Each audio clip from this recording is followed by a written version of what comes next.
Biafrans reject the global conspiracy against the Biafran people.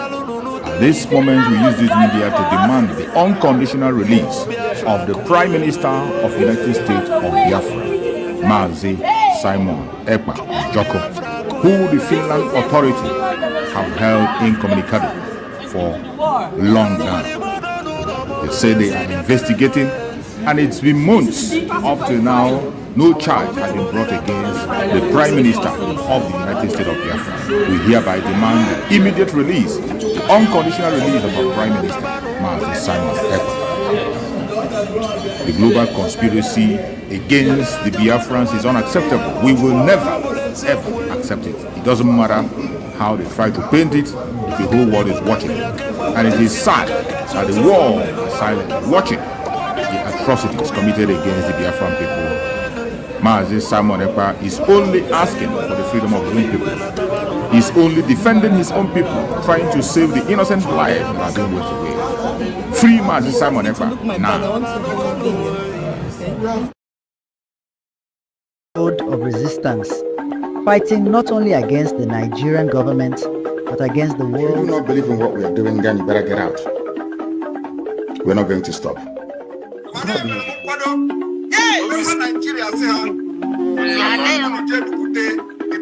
Going to lower the flag of Nigeria and raise the flag of the United States of Biafra.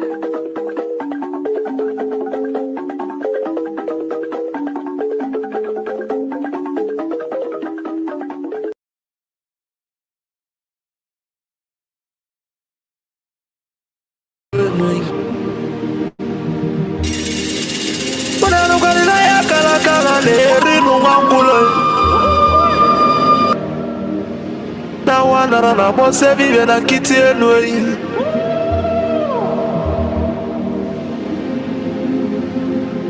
na tulaje bwana mabuli vemelem kuja atibe kuona tulane bovo timalugo no nugodo kokodo nya no be hule nani moda tulilu na ya kalakala kwa lerinu mwangulu ngula matali woso jere futa mbaka njuba diali mama abulezi okwenu na bakala kelwego nezienwe n'ụbọchị akala kelwego n'odezi maka na ababane n'ụwa aralu n'unuteyi ụmụ Biafra kụnyenwe ụmụ Biafra kụnyenwe ọnọdụkwara igbe ọnọdụ ụlọ mọnọ n'ezi bịa kenenwe ọnọdụ n'olile tọnọ na ndagwurugwu senyi tọnọ n'ugwu ụgbọ na-ataghị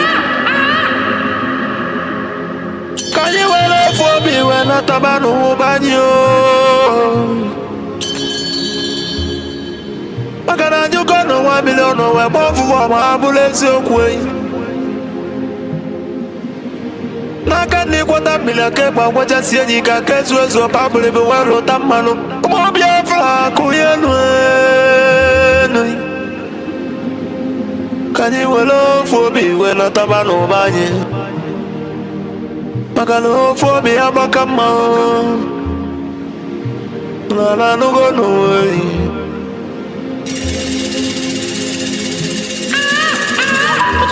ụmụ Biafra na mekele ụmụ niile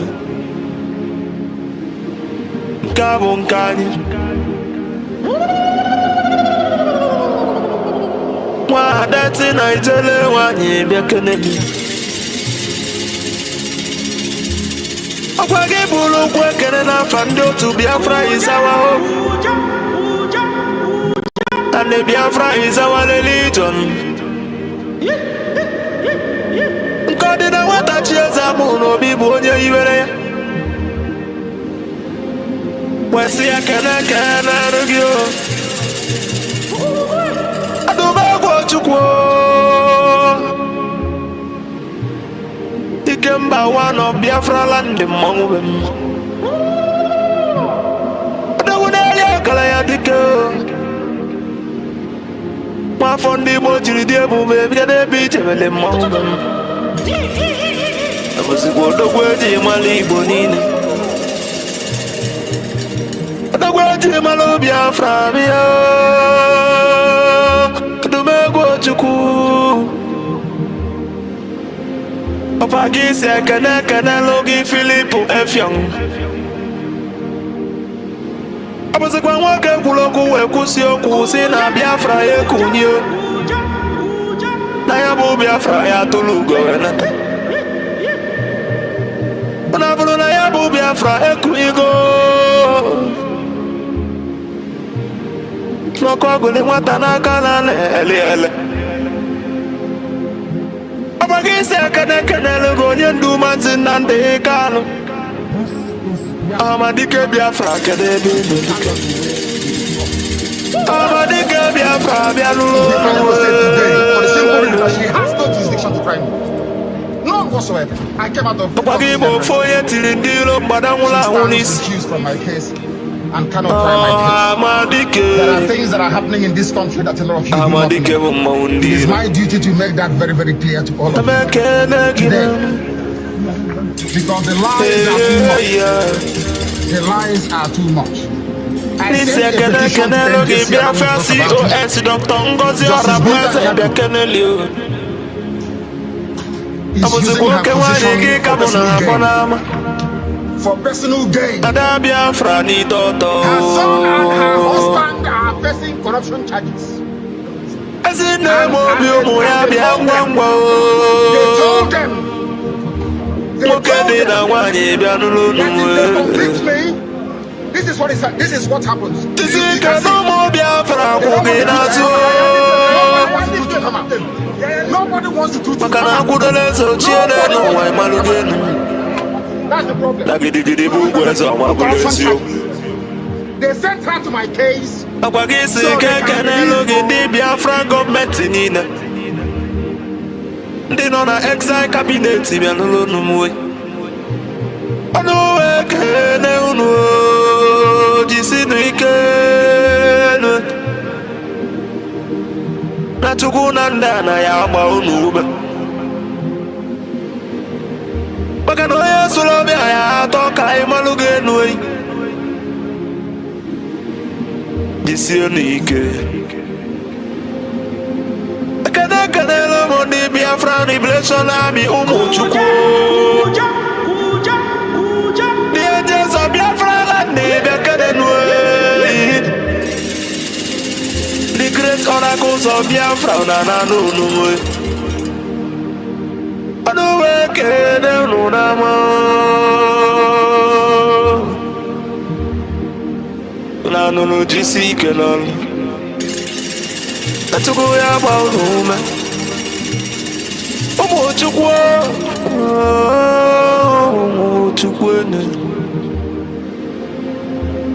asị ekenelu ya the Prime Minister H.E. Maazị Simon Webber abụzikwa agbata obi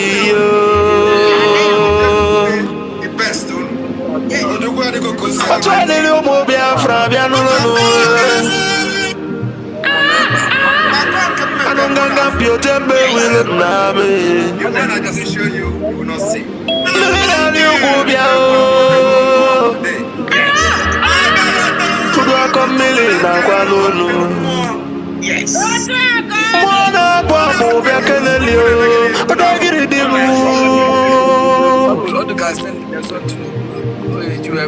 ose fụrụ ndị ilo bịa n'ụlọ n'uwe makwale n'aka ose adị mma n'anya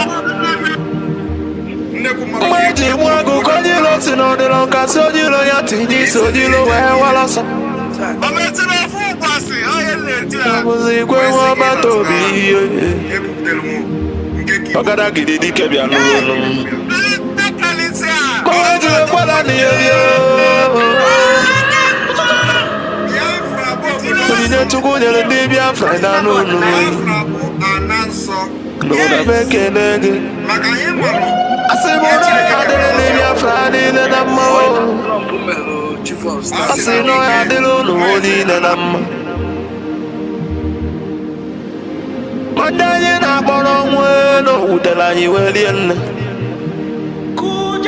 ndị anyị na-akpọ na n'udo n'ọnwụ maka na mgbe na-abọ ka ekwe na-agbọ dike ọgbọ ya na ndụ ọgbọ ya n'ọnwụ n'obi ife onye edobeli na-edere n'ụwa ma abụrụ ife emeleme a good legacy will last forever ma abụrụ ife emeleme and the remembrance of my bless you. Each and every one of you, and as I do welcome you, as always, I will ask you to welcome those around you. I welcome you by saying good morning, good afternoon, good evening, and good night to some of you, because unlike any other, this very broadcast, simulcast on multiple platforms, this very day, morning, noon, or night, depending on where you are, is being relayed right across the face of this very planet Earth. A lot of people are watching, a lot of people are listening, and many of you will be blessed as a result of it. And as I do welcome you, please endeavor, or should I say, try to welcome other people as well. My name is Nnamdi Kanu. I am the leader of the indigenous people of Biafra all over the world, the director of Radio Biafra and Biafra Television, and by the very special grace of the Most High Elohim, a servant of the wonderful people of Biafra. Regardless of where you are, as I said earlier, we are welcoming you, and we are going to pray as it is customary for us to do here. Once again, I welcome each and every one of you, and before we proceed, we are going to pray. As it is usual with us here on this platform, we pray because we are nothing without the Almighty Chukwokika Biamapurumi Hanine. We are going to offer praise and adoration to Him as always, and I will, of course, should I say, unfailingly pray in the language of heaven.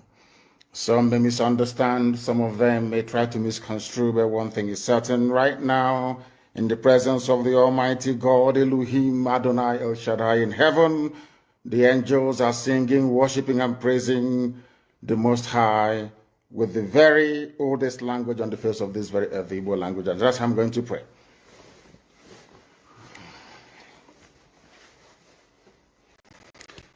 Ezi onye nwe anyị na Chineke nna nke pụrụ ihe niile, Chukwu okike abịa ma bụ onye anyị na-efe na-agọzi aha nsọ ya, onye ọ bụ naanị ya na-achị, onye mmụọ na mmadụ na-erubere isi, onye ọ bụ naanị ya bụ ọkaka.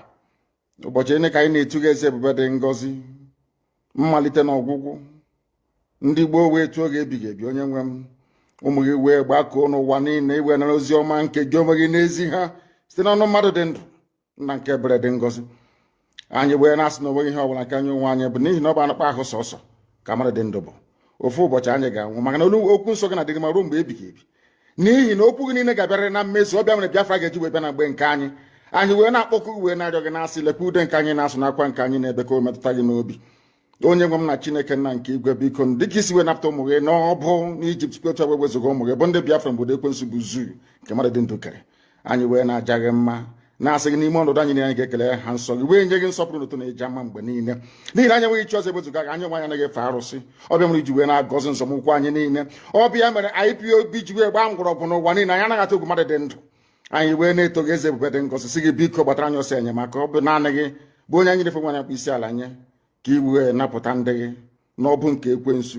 Anyị wee na-enye gị ofe na nsọpụrụ na ija mma, na-asị lekwa ka ndị iro anyị niile ka kasị wee baa ha ọnụ, ha wee daa hapụghị ikuni ọzọ. Obodo ekwensu bụ zu ala nwekwa n'iyi eze ebube dị ngọzi. Anya ọnwa anyị bụ ụmụ gị wee na-akpọkọ ha nsọ gị, na-asị na enweghị chi ọzọ ewezuga gị.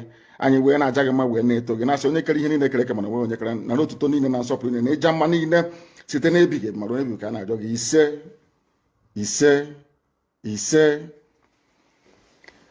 Having handed over our proceedings to heaven, we must therefore proceed unfailingly and very speedily to preach this very gospel that we have been mandated to preach this very day, because heaven and earth will bear us witness.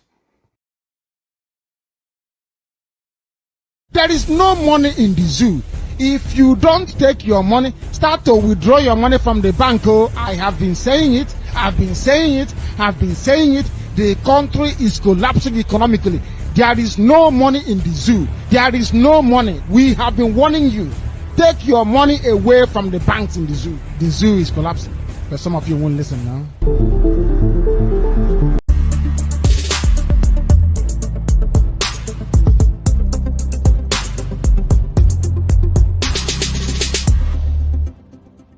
The Fulani approach to the zoo called Nigeria is called the devil's alternative. Fulani, they have this two-pronged approach to the issue of one Nigeria. If they collapse you through banditry, they will overrun you because they believe they have superior weaponry. Right now, and all of them are in this game together. That's number one. If you sue for peace, which idiots like Omahi are doing, if you sue for peace, they will also get what they're looking for because they will plant Ruga in every local government area. The devil's alternative, whichever option you choose, men are going to die. Men will die. It doesn't matter the option you choose. If you wait for them to do things peacefully, which they will never do, they are going to kill you anyway because they'll be Ruga. And you allow them to forcibly take over your land, you are taken over, they will take it by force. And Fulani will plant their people in your local government areas. That in the next 100 years, you'll be hearing about Olo Emirate.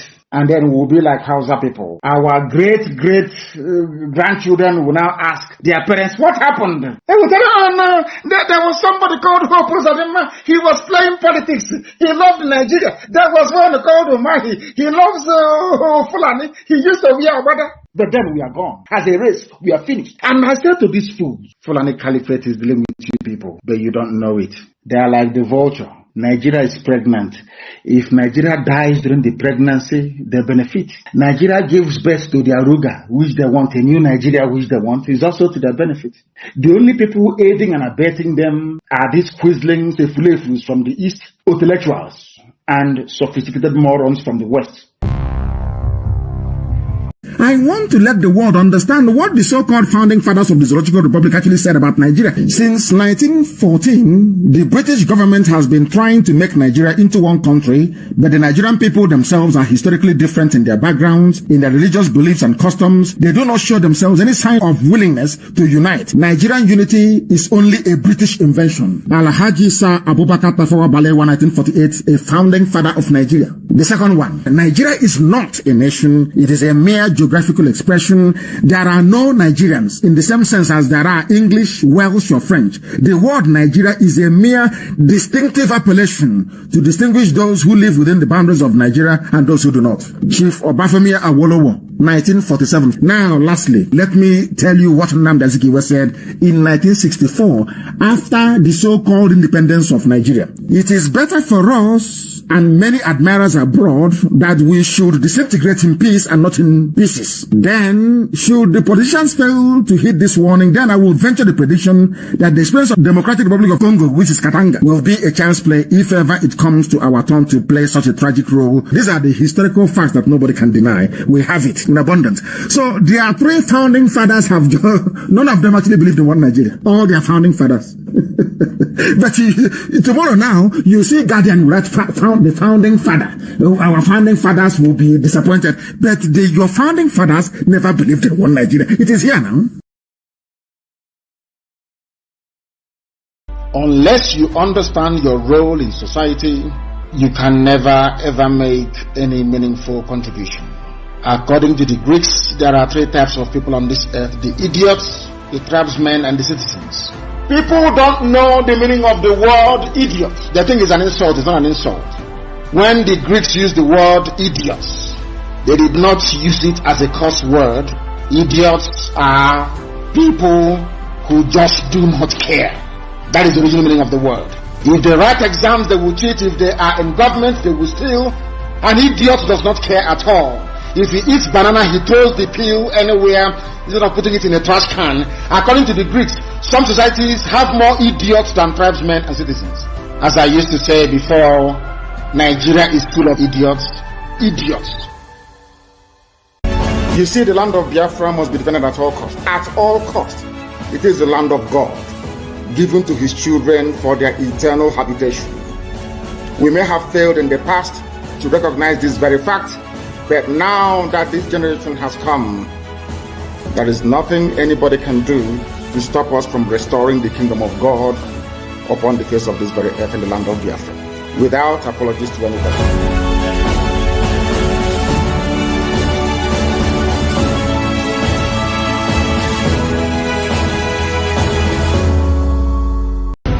I want you to understand that forget whatever that is going on social media. Forget whatever that the Nigeria terrorist states are saying on social media and behaving on their National Assembly. They know that the game is over. I am telling you the fact. The northern Nigeria know that the game is over. I know what is going on within them. The presidency of Nigeria know that the game is over. The Senate President Akpabio knows that the game is over.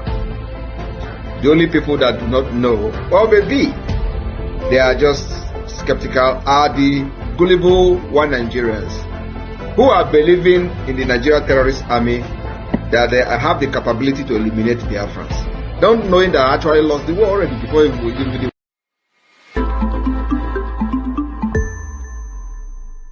One thing people don't know is that we, this current generation fighting for Biafra liberation, we understood something that many people don't understand in the past. We understand that power, every power, is given by God. So why do you discriminate other power, whether evil or good?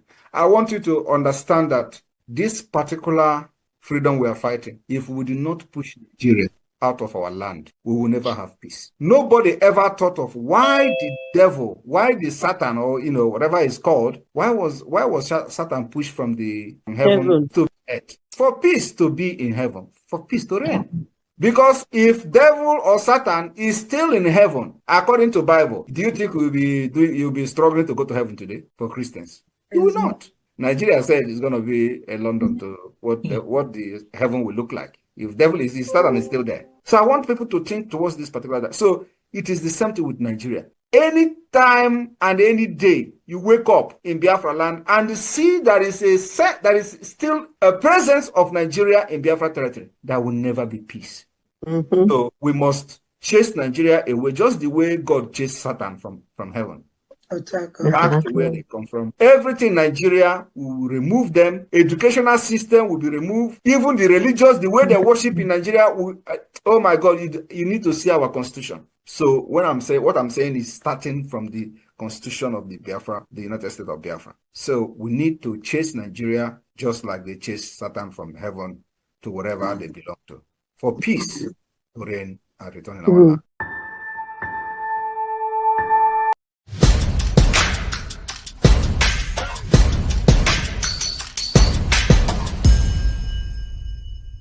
The foundation for the liberation and independence of Biafra has been laid by this government, and it is very, very strong. We build this particular foundation of the liberation on solid rock. Are you not seeing it? We are not shaking. I am standing very, very strong, making sure that I'm taking the bullet that they are firing at Biafra people, because their target is you. They believe that once they take Mazi Nnamdi Kanu out of the way, they will come for all of you. That is exactly what is happening in other parts of Nigeria, because nobody is there to stand on the way for them. And they are annihilating people, killing them, sending them to IDP camp. I told them, you see this face, okay, deceive very well. To deceive you. The momentum of the Biafra liberation today have necessitated all the discussion you see. Everybody is talking. Release Mazi Nnamdi Kanu. Why are they keeping him? Some of them claim that he was not fighting the way I'm fighting, but you kidnap him. Some of them are now addressing him as a gentleman. But you went and kidnapped a gentleman. They say, oh, he's more reasonable. He's not. But you kidnapped him. What were you thinking? All of them contributed money. When Mazi Nnamdi Kanu was speaking, it was their headache. They couldn't sleep every day. Oh, Mazi Nnamdi Kanu, he's destroying Ali Igbo. Oh, Mazi Nnamdi Kanu, he's doing this, he's doing that. Today, Mazi Nnamdi Kanu is no longer destroying Ali Igbo. Mazi Nnamdi Kanu is no longer causing problem. Mazi Nnamdi Kanu is no longer is the good man. Is the only man now that is very reasonable. And I have not even started. Because you see what Agaku Nigeria Igwe. Agaku Nigeria Igwe. And you know the next level is by taking all their terrorist barracks, taking all the government houses. That is the next level we will go, because it is part of the defense of our land. These places are places where the attack against our people are being planned. Most of you who claim you own businesses everywhere in Nigeria, for that reason, you want everybody to die. Nobody is above death. Death is going to visit everybody. Just have to pray that you live and make impact in this life. The impact that matters now, as far as Nigeria is concerned, is not the impact to make people millionaires. It is impact to make people to be alive. It is impact to make people to feel secure. It is impact to make people feel they are free. That is the biggest impact you can make.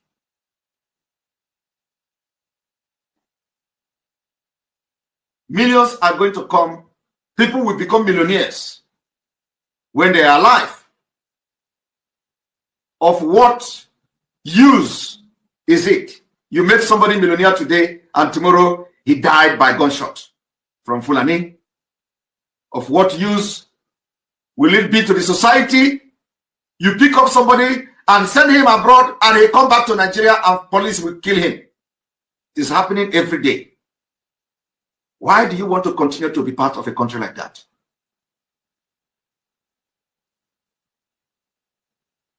Why? Only one, under his leadership, His Excellency Simon Ekpa. Anybody that is confusing anyone or telling you there is another, no, there is nothing. There's just one, recognized by His Excellency Simon Ekpa. And we can pray. Once he has that communication, Biafrans, we understand that Obato Obie does not take no crap from nobody. No matter who you are, you must respect that authority. That authority is the only thing that can protect all of us. But we thank God, somebody said this is a transition period. If these things does not happen, Biafrans will not know who is following our prime minister, who wants him to fail, who wants him to be out. So this moment is ordained to happen so that Biafrans will know who is who.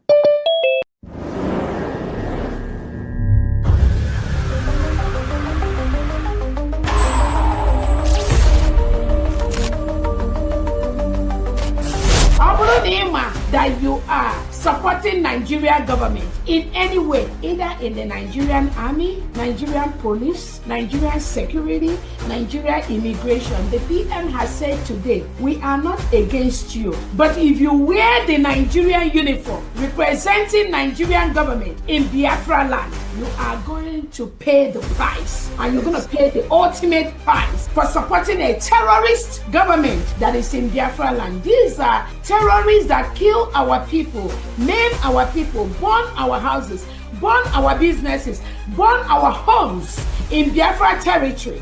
If you are one of them, you have yourself to blame. If you are wearing any Nigerian uniform, Nigerian military uniform, Nigerian police uniform, Nigerian security uniform, sorry is your name. We have no prison, we have no jail. If you are caught inside Biafra land, you are gone.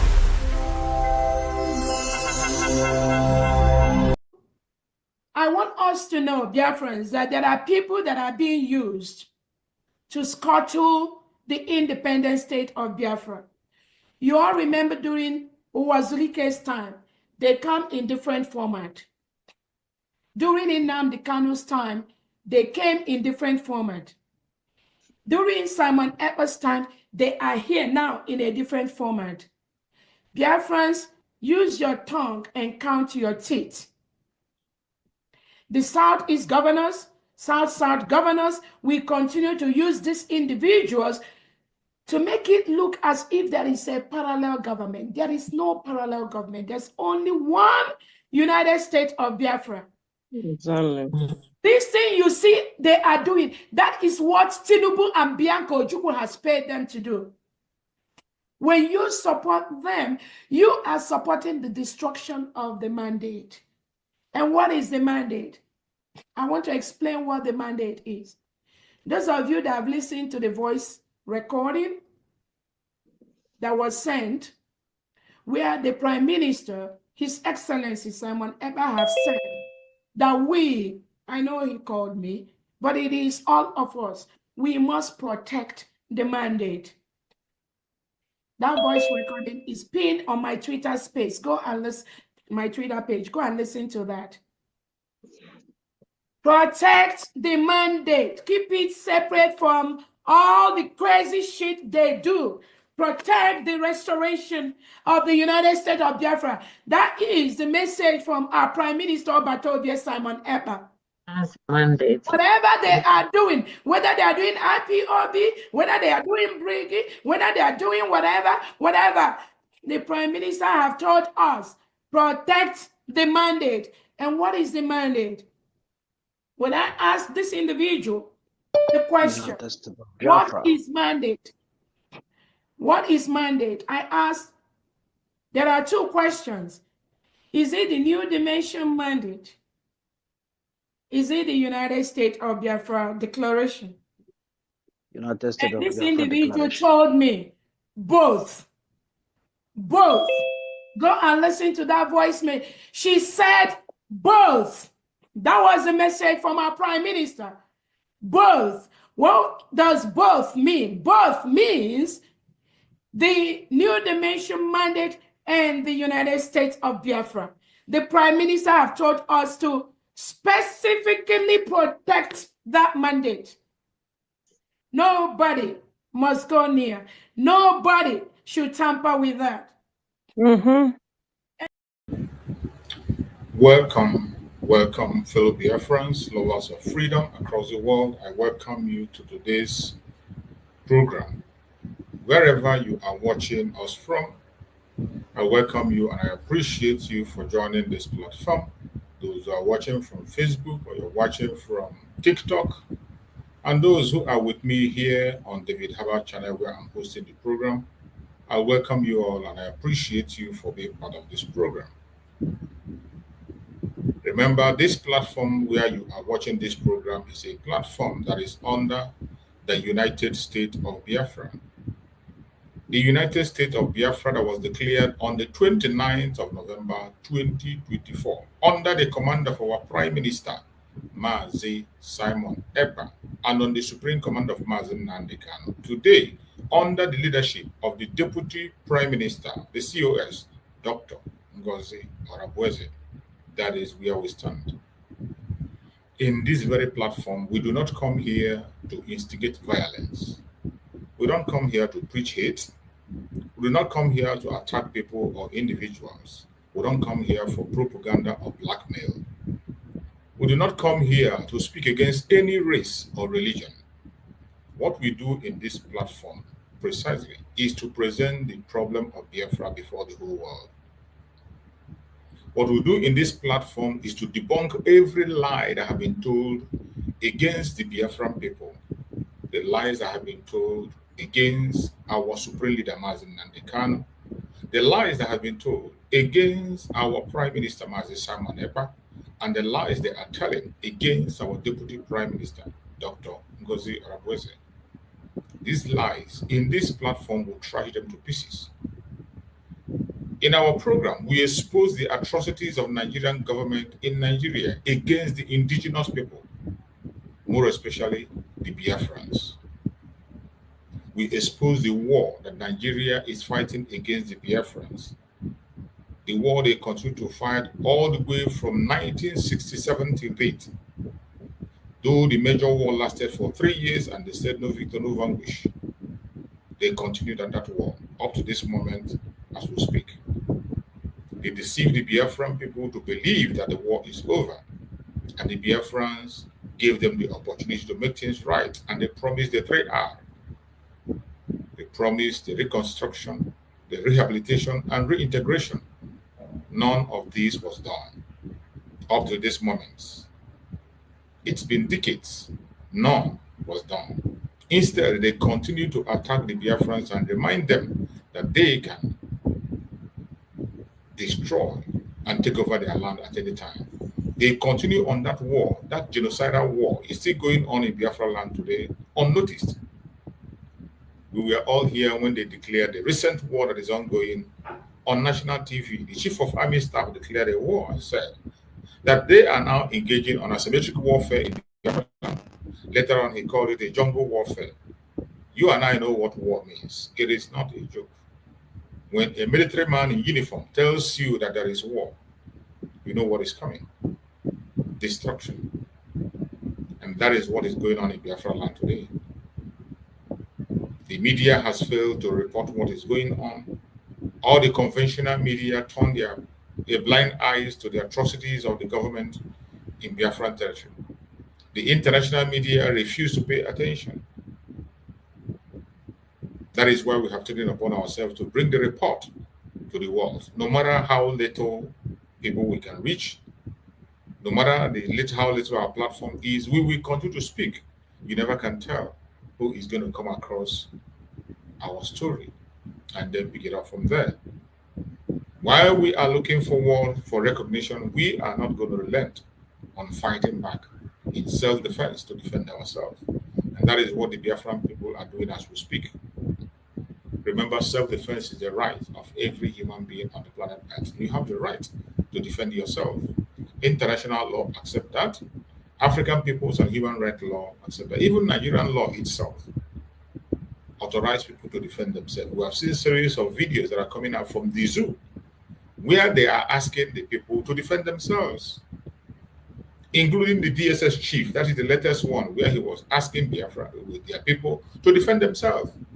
The same thing that our deputy prime minister signed to law, that Biafrans must go ahead and defend themselves by all means necessary. When we say these things, they come against us, they call us troublemaker, they say we are instigating, they term us terrorists, they call us different kinds of names. But meanwhile, what we are doing is the right thing we are supposed to do as human beings. But will that deter us? No, it will not deter us. Instead, it will make us stronger, and we will continue to fight on until we get our freedom from the Zoological Republic called Nigeria. Wherever you are watching this program this morning, I welcome you. Remember that this platform where you're watching this program is a platform that is under the United States of Biafra. Every morning when I come onto this program, it is always an interactive section. A section where people can come into the program and interact with the Biafran people, interact with the world. The only thing that warrants you, that can make you join this platform, is for you to be a human being. As long as you're human, you are welcome. You can join us on stage. Once you are in David Hubbard channel watching me, go to the comment section. You're going to see the link. Click the link and come in. You must not be a Biafran for you to join this platform. You must not be of a certain religion or a certain race to join. As long as you are a human being, you are welcome. Bring on your question, whatever question you have, you want to ask us, come and ask the question. We are not here to insult anybody or attack anybody. All we ask is bring on your superior argument. If you have a superior argument, you don't agree with what we are saying or what we are doing, you have a superior argument, bring it on. We are ready to confront you. And at the end of the day, you never can tell. Nobody knows it all. It's either you win us over or we win you. So feel free to use the link on the comment section and join me on stage, as long as you're with me here on David Hubbard channel. The link is there for everybody, not just Biafrans, every human being on the planet Earth.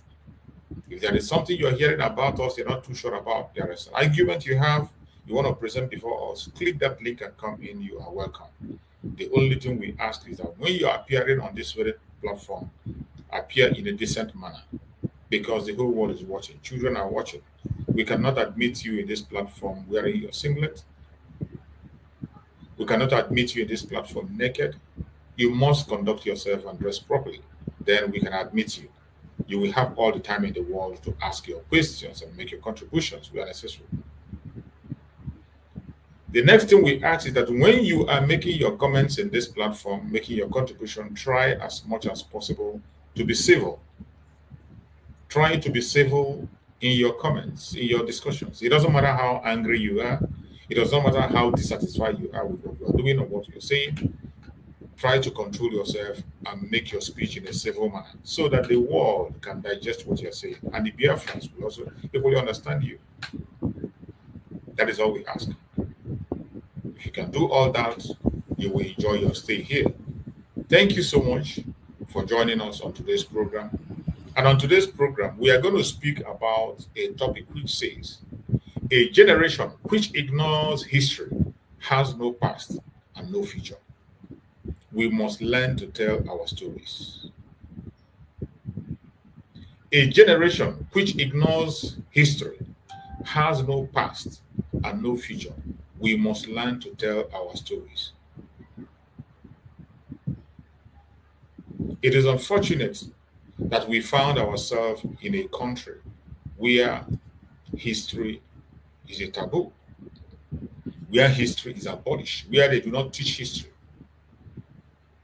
It is unfortunate that we find ourselves in a caged area, forced into an entity where they have decided to destroy our history, and they made sure that we don't know our history.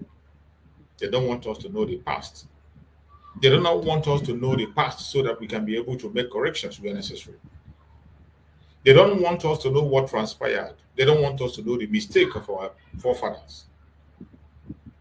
They don't want us to know the do and don't. They don't want us to know the weaknesses that we have. They don't want us to know the secret of our success. They hid it from us. But I bet you, in this generation, we are digging out every single thing that needs to be digged out.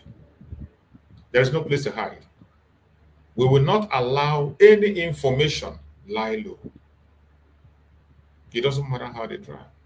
And I thank you that we are in a generation where the internet is there for you to make inquiries. You don't need to spend your money. All you need to do is to have a network on your phone, and you make your research and get the information you need. And this is that generation where our dream will come true, and nobody can cut it short. A lot has happened in that zoological republic called Nigeria. A lot has happened that we are supposed to know if we must move on. A lot has happened. Our supreme leader, Mazen Nandekano, was able to dig into this history that they hid from us, and he revealed a lot of things. And he made us to understand that no, that we have a place in this world.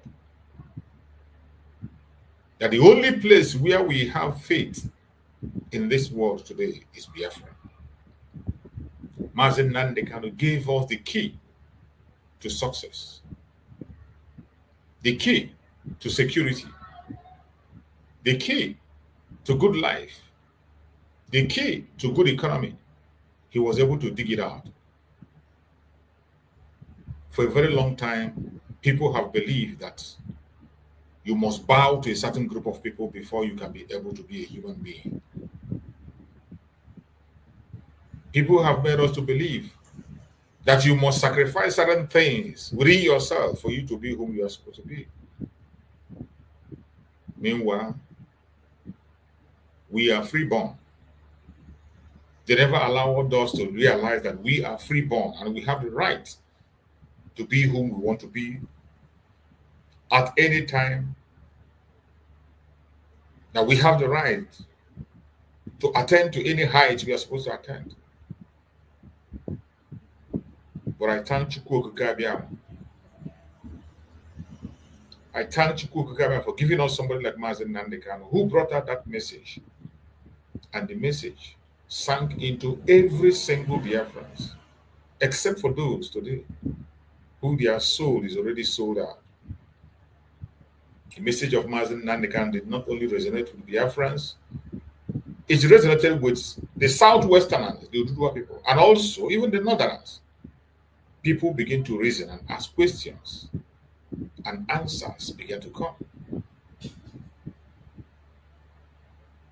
A lot of lies have been told in the past against the Biafran people. Just like the message we have yesterday, smear campaign There have been a very serious smear campaign against the Biafran people, more especially the Igbo Biafrans. There have been a smear campaign. And when I use Biafran people, I'm talking about everybody. When I say Igbo Biafran, I want you to understand it properly, using the language that they speak in the zoo. When we talk about the Igbo Biafrans, it is referring to every human being in the old Southeastern region. I have said this again and again, and I don't know why it is difficult for some people to understand it. Whenever you hear anybody in Nigeria talking about the Igbos, they are referring to the old Southeastern region. It is not about a particular ethnic group or tongue. No, it is not. It is not about when you hear Igbo in Nigeria by a politician or by anybody outside the Biafra land, they are talking about everybody in the old Southeastern region. That is the belief. In as much as some of us have failed to understand this fact, some of us are still in denial of this fact. Mazin Nandekan went ahead to say that we are all Igbos. When he said it, some people get angry. And they say he's forcing his language. He's not forcing anything on you. It's just to make you understand who you are. Your dialect does not change anything. As long as you are part of those who were carved into that British Empire, Nigeria, there are 3 major languages that made up that very contraption. And wherever you are from, it's either you are an Hausa person, you are Yoruba, or you are an Igbo. That doesn't mean that all that tribes are denigrated. No. Every tribe in the zoo is represented and recognized. In the Zoological Republic of Congo, there are more than 200 tribes, different tongues in that Zoological Republic. And you even have more tribes in the northern part of Nigeria than you have in the southeast and southwest. You have more different tongues in the northern part of Nigeria, more than you have in the southeastern part of Nigeria, Biafra land, and Oduduwa land. So when they use this term Igbo, they are referring to the old southeastern region, the present south-south, southeast, lower Kogi, lower Benue. That is where they are referring to. As long as your mother is tying 2 pieces of wrapper, when you hear somebody who is a one Nigerian is talking about the Igbos, they are referring to it. Until you understand this fact, your life is in danger. Until you understand this truth, your life is at risk. And every day, apart from the messages we preach in this agitation, things that happen in the zoo continue to reveal this fact again and again and again. But yet, the people who are concerned, the Biafrans, refuse to recognize this. Just recently, the same thing is playing out again. What transpired in Iromi? After what transpired in Iromi, you go to the northern part of Nigeria, the outcry today is that the Igbos, and the Igbos. These people, the Janjaweed, the Fulani Janjaweed, know you better than you know yourself. People can answer any nickname they like. People can take up title they like. It's just like each and every one of us. Many of us have nicknames. Many of us answer names, not the name that our parents gave to us. But whenever you return to your parents, they will call you by that name that they gave to you. So many of us have different titles and different names, nicknames. But whenever you return to your hometown, to your parents, to your father or your mother, they will always call you in that your original name that they gave you. That is who you are. And when you come to the secular state, or you come to your job, you come to the public, you can answer anything you want to answer. You can bear anything you want to bear. Whatever you tell people to call you, that they're going to call you. But to your parents, you can't tell them what to call you. They give back to you. That is the tradition. And when you were born, they gave you a name. And it is that name that Chukwu Okike Abiama recognized. It is that name that Chukwu Okike Abiama identifies you with. It is that name that your forefathers identifies you with. That name that was given to you by your parents. That is the name that your forefathers identify, not the nickname you're answering. So when we come out and we say that everybody in the old Southeastern region are one people, one family, from one ancestors, understand it and take it with good heart, in unity of purpose and respect to everybody. No matter what your tongue is, there must be respect.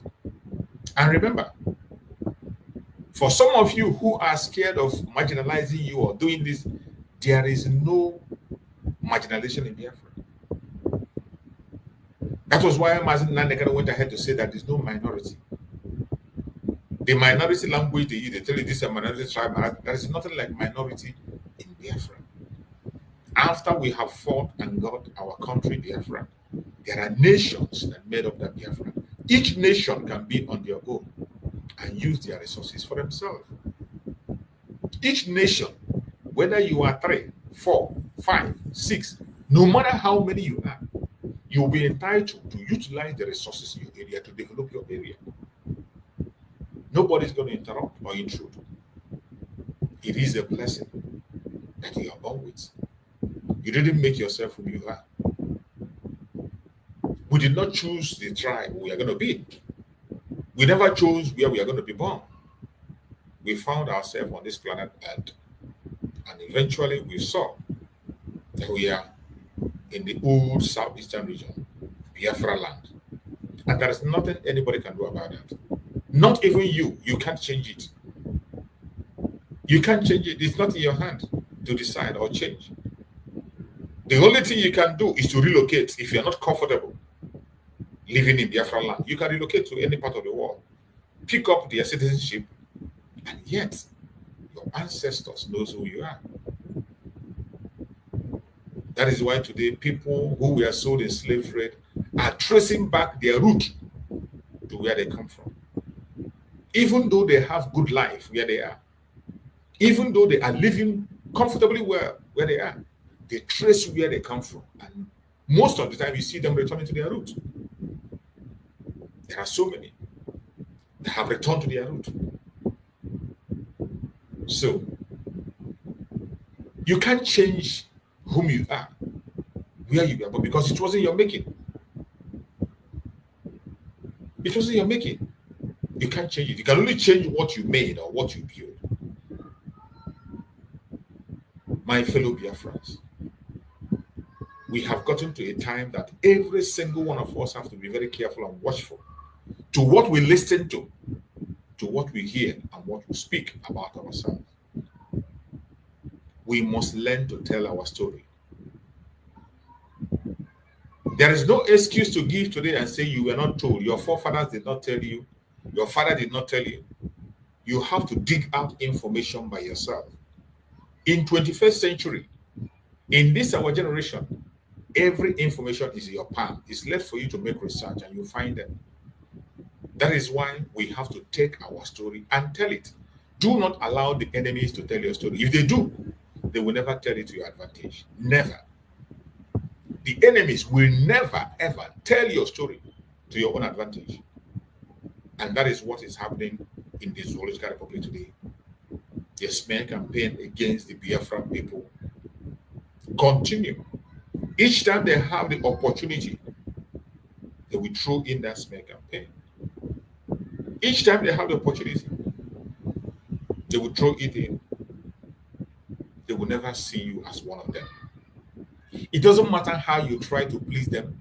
It doesn't matter how you try to make it. They will never see you as one of them. And that is the truth. The earlier you realize that you do not belong to that contraption called Nigeria, the earlier you realize that, the better for you. After we did the program we did yesterday, explaining the unity in the Biafra land, and we were using our brothers as a case study, the Igbere people. We were using the Igbere people as a case study yesterday. And we played a video where you saw somebody spoke. And in that speech, if you listen very well, that was the place he was talking about respect for each other. Which there is. In as much as there are some of us that are ignorant and arrogant also, there are some people in the mainland that see people who are not in the mainland as inferior.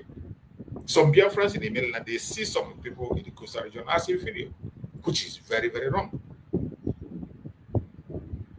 Some Biafrans, even within the mainland, see each other as unequal. Some feel that they are more superior than others. Well, that is human nature, but it is wrong. It is very, very wrong.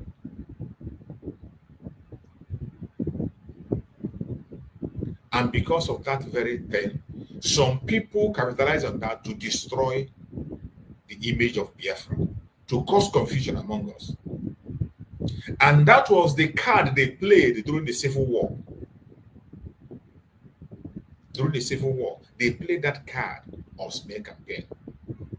They preached a message that destroyed Biafra land, that created enmity among our brothers and sisters. They went in and began to tell them that your brother wants to dominate you. Your brother wants to take away your image. Your brother wants to take away everything that belongs to you. Your brother wants to kill you. And some people believe that story.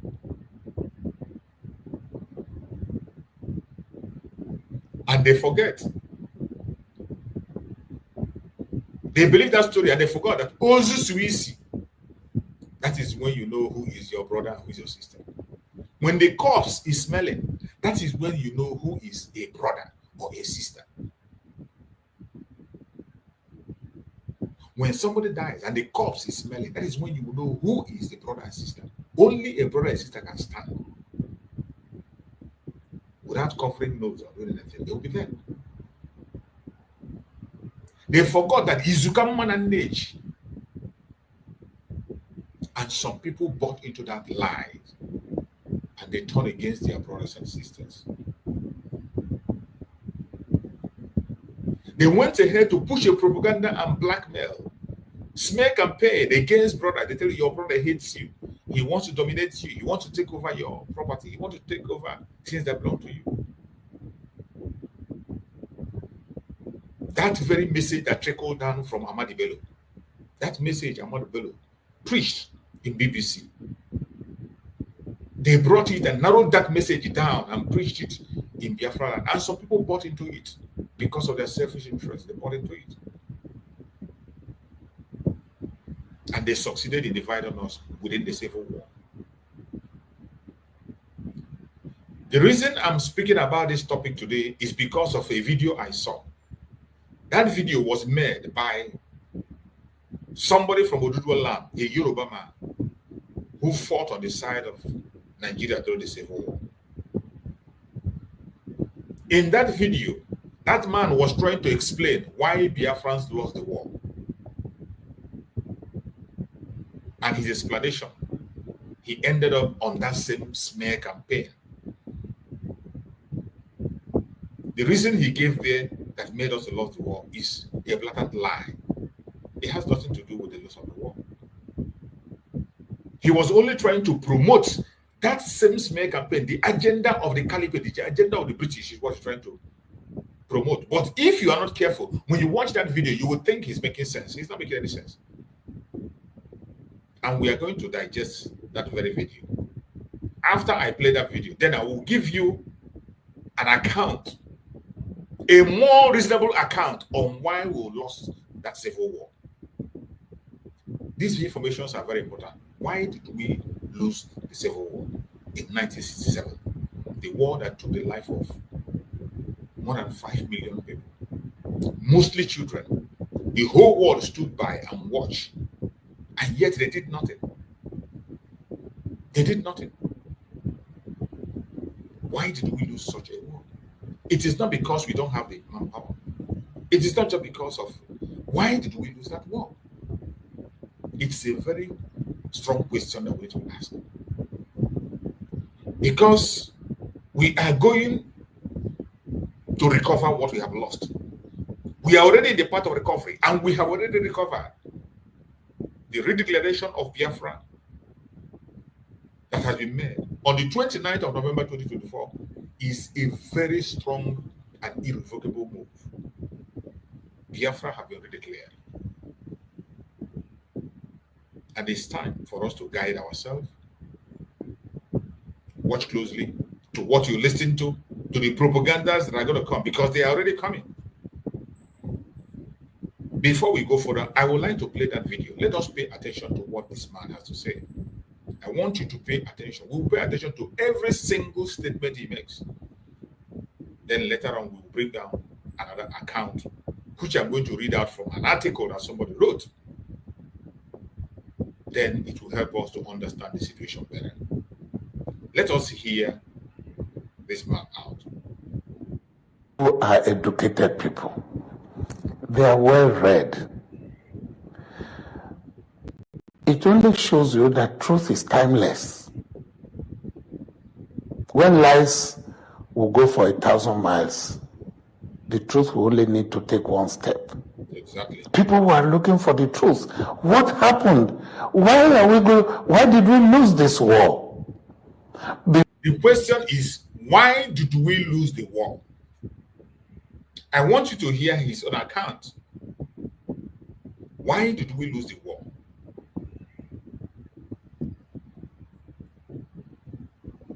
Before the war in this country, the Igbos had 37 officers. Before the war, the Igbos had 37 military officers. Before the war, the Igbos had 37 military officers. And I want you to listen carefully what he's going to explain. Using the word east. Did you hear that? He started by saying the Igbos had 37 military officers. Then he said, using the word east, the old southeastern region. Now you understand when I tell you that when these people talk about the Igbos, they are talking about the old southeastern region. Some people don't understand it. Anytime you hear a politician in Nigeria, more especially these people that are bent on holding this contraption together, whenever you see them talking about the Igbos, they are talking about the old southeastern region. This man is telling you that before the war, that the Igbos had 37 military officers. Using the word east. Excuse me. Using the word east. So when we say Igbos are not just those people that speak in that tongue. When you see Mazen Lankan say we are all Igbos, whether you like it or you don't like it, whether you want to believe it or not, it is a reality that is staring at you in Nigeria. I want you to hear again from this man what he said. Had 37 officers. Using the word east. 37 officers using the word east. That is, these 37 officers are from the old southeastern region. Get it right. From the old southeastern region. That was why when I played the video of Effiong the other day, General Effiong was telling you that it is not only those who were speaking in that tongue that were murdered. Officers, every officer from the old southeastern region was murdered during that civil war. Every officer from the old southeastern region, whether you are Ijo, Efik, Ibibio, Anang, Ibange, anywhere you come from, they lost them. And it is among these people that is 37 military officers. The person that is speaking is a military man. He fought on the side of Nigeria. And you see the way he's narrating this very issue. I want you to listen carefully. Let's follow him. Using the word east. 37. The Yorubas have 10. The Yoruban has 10. The The Oduduwa people had 10 military officers. The Igbos, old southeastern region, had 37 officers. The Yorubas had 10 military officers. Had 8. Many of the Hausas had 8. The Hausa people had only 8 military officers. Remember, Nigeria is made up of 3 major sections: the Hausa, the Yorubas, and the Igbos.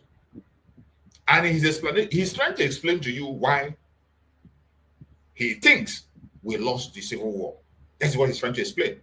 And he's telling you that we have 37 officers in the old southeastern region. And he addresses as Igbo officers. The Yorubas had 10, and the Hausas had 8. Most of the Hausas were killed. So, I'm sure they will have sat down to say, how did we lose this war? What did we do wrong? Some will say, we have no weapon. Look, I have seen people who succeeded from failure. Now he said, he's trying to tell you that the problem is not weapons. Now some people will say we have no weapon.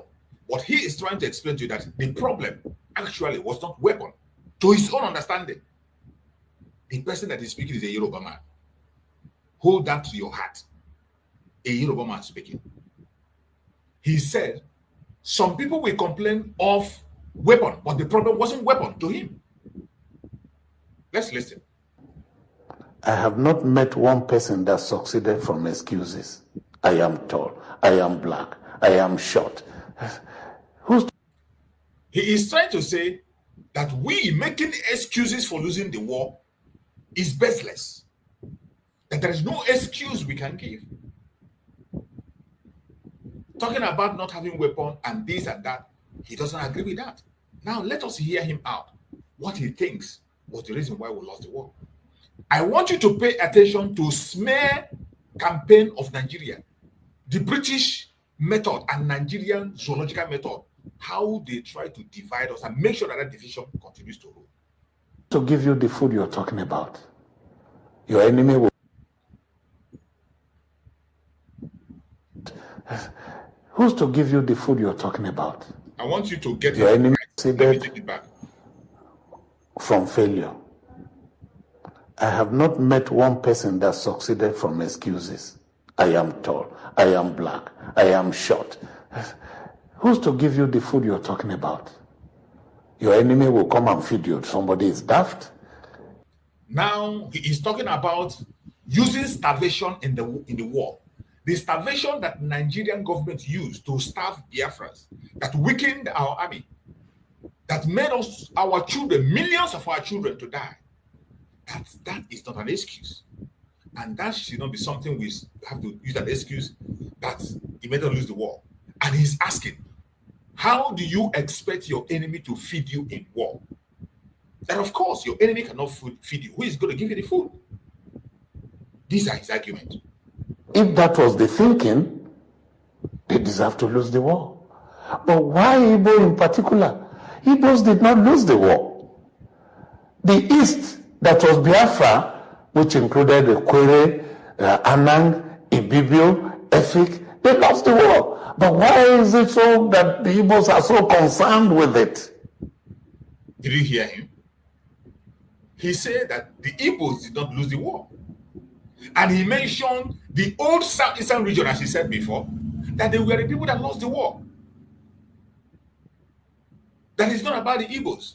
And he's asking, why is it that those tribes that speak that Igbo language are much concerned than those that do not speak the language? Now he tried to differentiate. When it comes to Biafra, he said, we all lost the war in the old southeastern region, which he knows are Igbos. But why is it that the people that speak the language are much concerned than others? And I want you to pay attention to listen to his own narrative.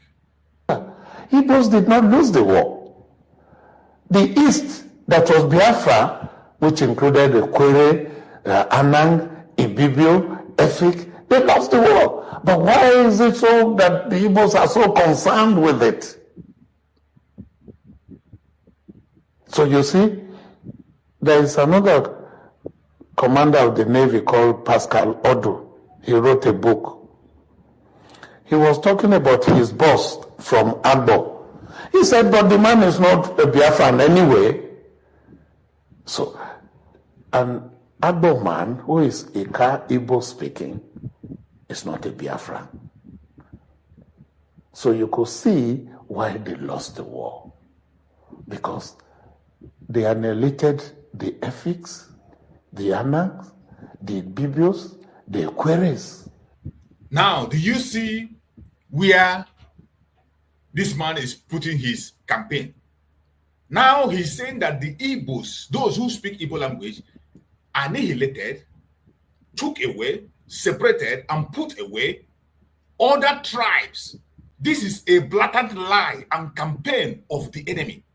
This is what they appreciate. And when somebody from the coastal region hear this kind of narrative, you see them getting agitated, getting angry, getting confused. Look at what this man is preaching here. After all this he has said, look at where he landed. He gave example of a man who is from what is he called that area, a Banki or whatever, who said he wasn't a Biafran. Probably, maybe he fought on the side of Nigeria, which is something that is bound to happen in war.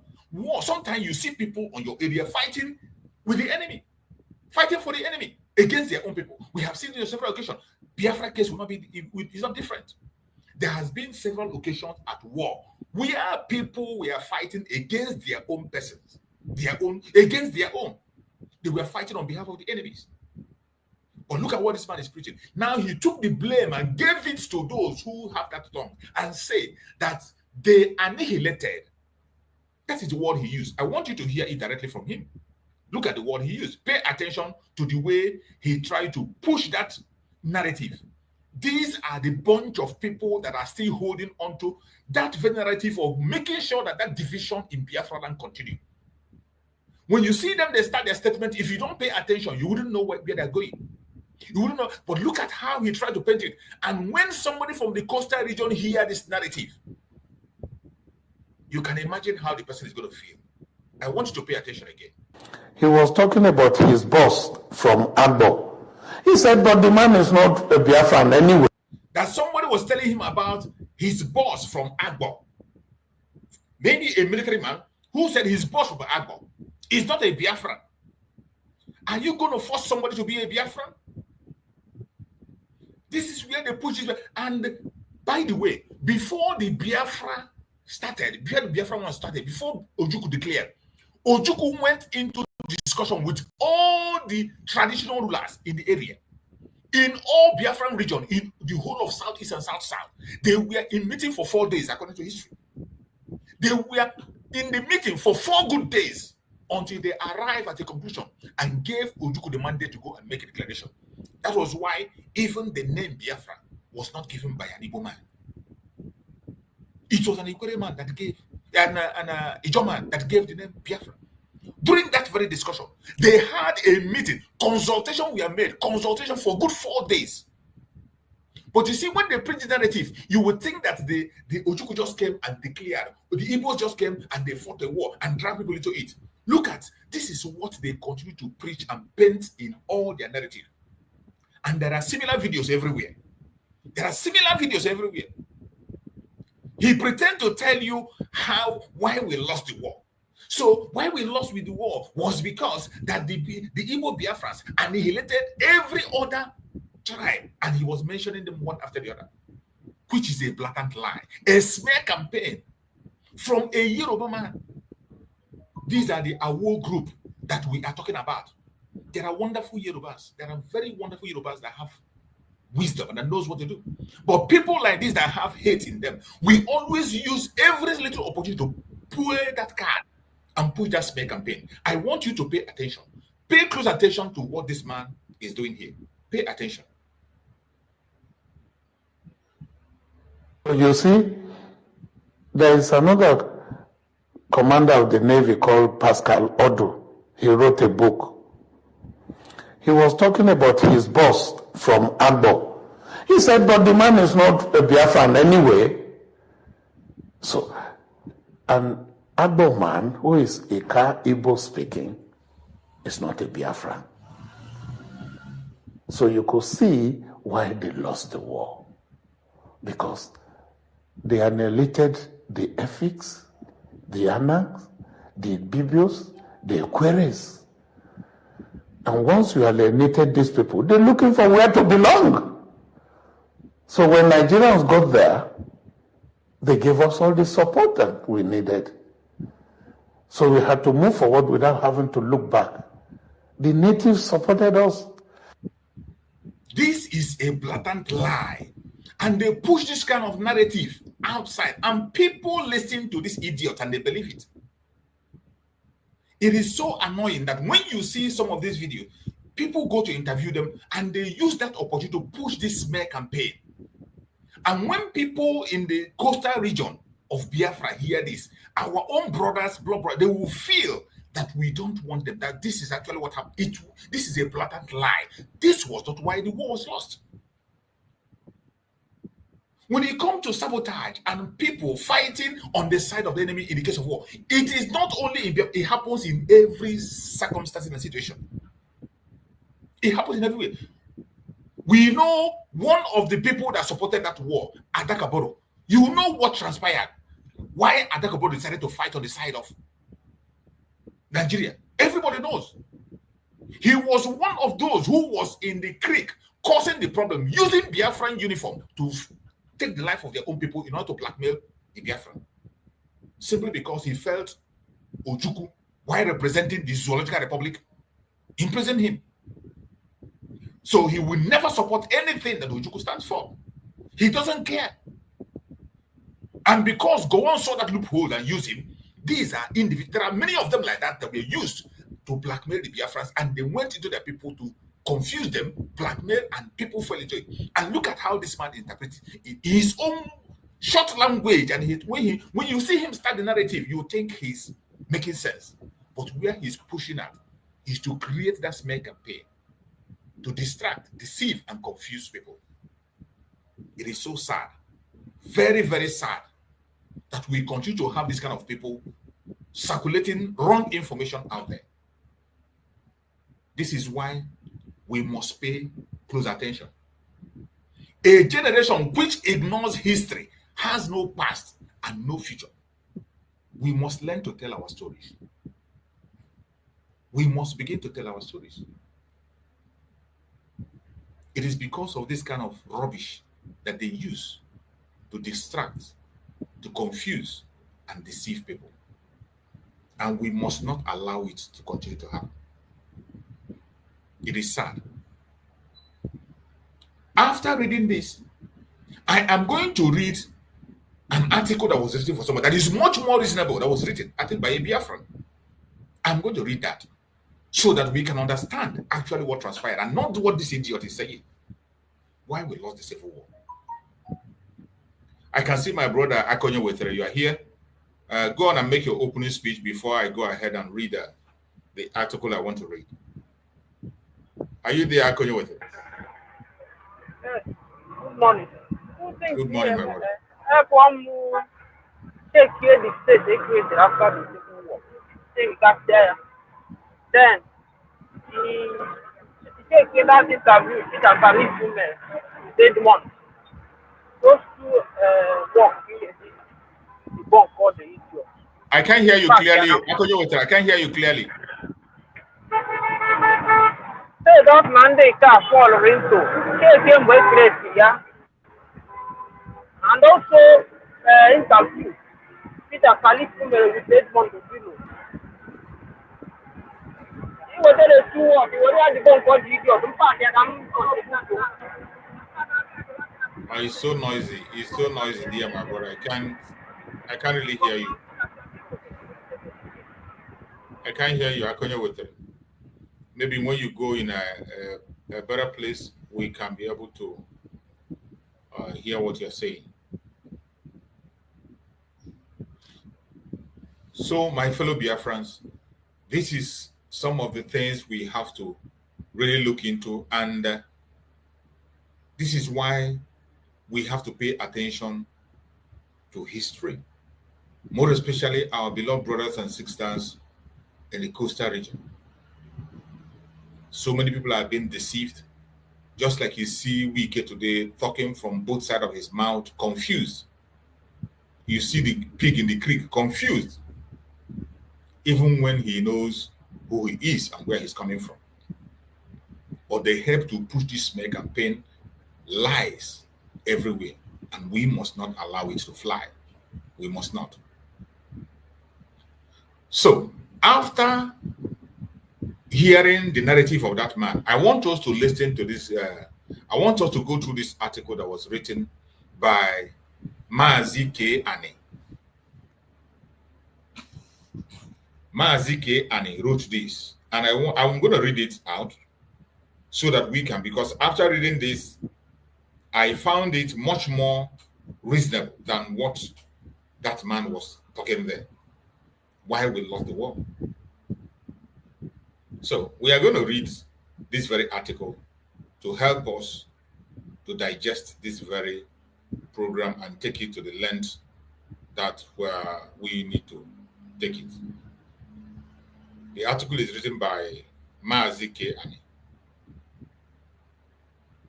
I read.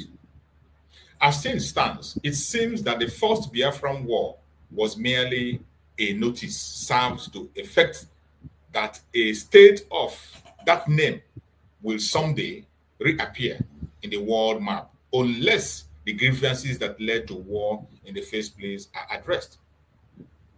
In that respect, Ojukwu has played his historical role of putting Biafra on that map of world history, complete with its own flag, national anthem, currency, postage stamp, etc.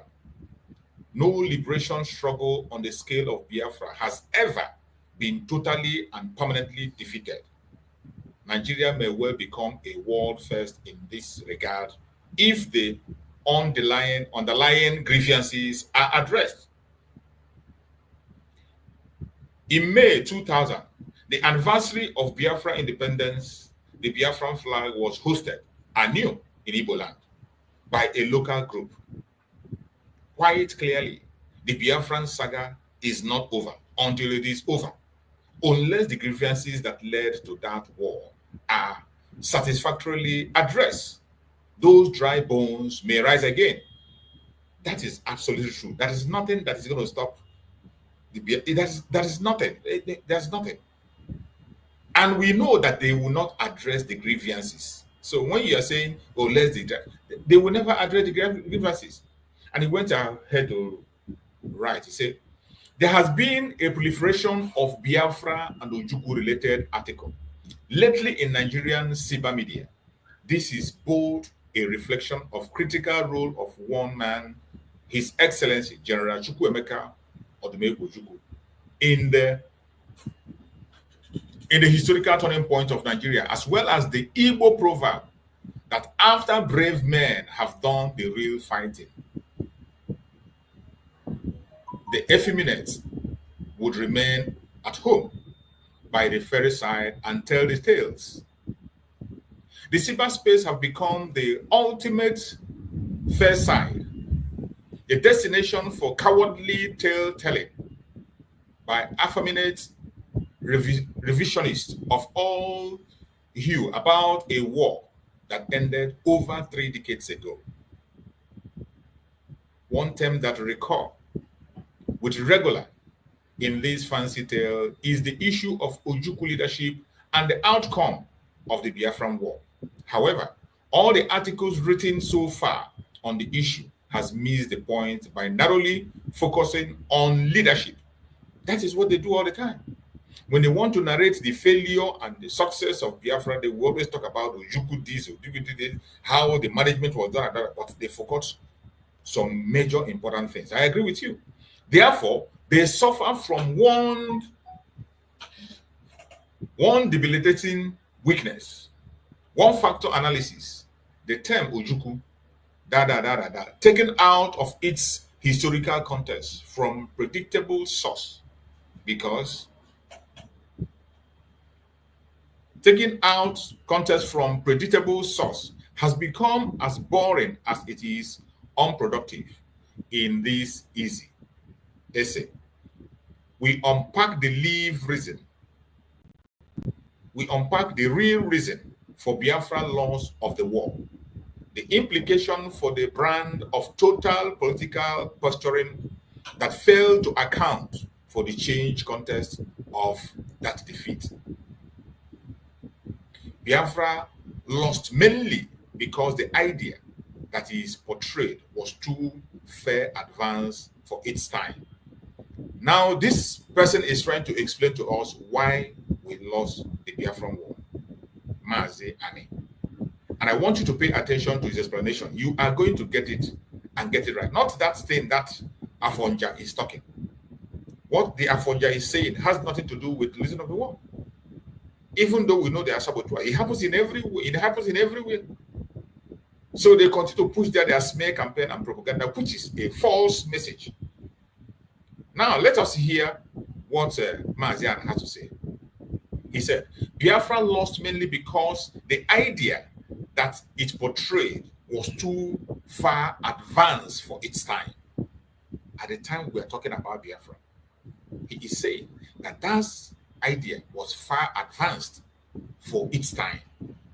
The Biafran War broke out just over 6 years after Nigeria independence. 6 years after Nigeria independence, the war broke up.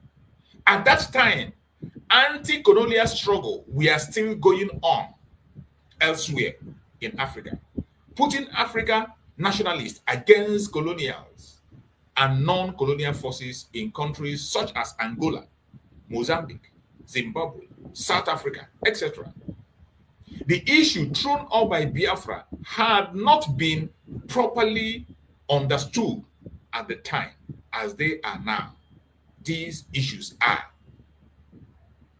I hope you understand what this man is saying.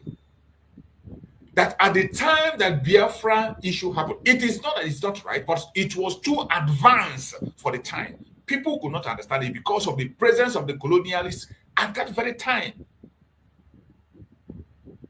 And Nigeria just got out of their independence 6 years after. So it is difficult for people to digest the fact that Biafrans are going out after independence after 6 years, and other colonial sections in Africa.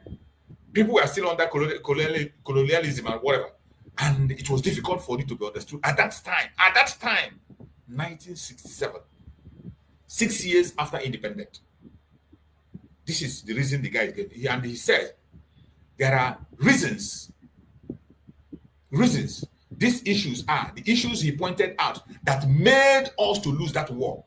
I want you to pay attention to these issues. The issues that Mazi and he pointed out that made us to lose that war.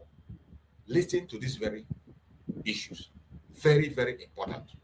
Number one, he said, self-determination versus territorial integrity. Self-determination versus territorial integrity. And he went ahead to explain. The dominant debate in the war was the right of nation to self-determination versus the right of states to maintain their territorial integrity. At the time of Biafra, the principle of territorial integrity was upheld worldwide over self-determination.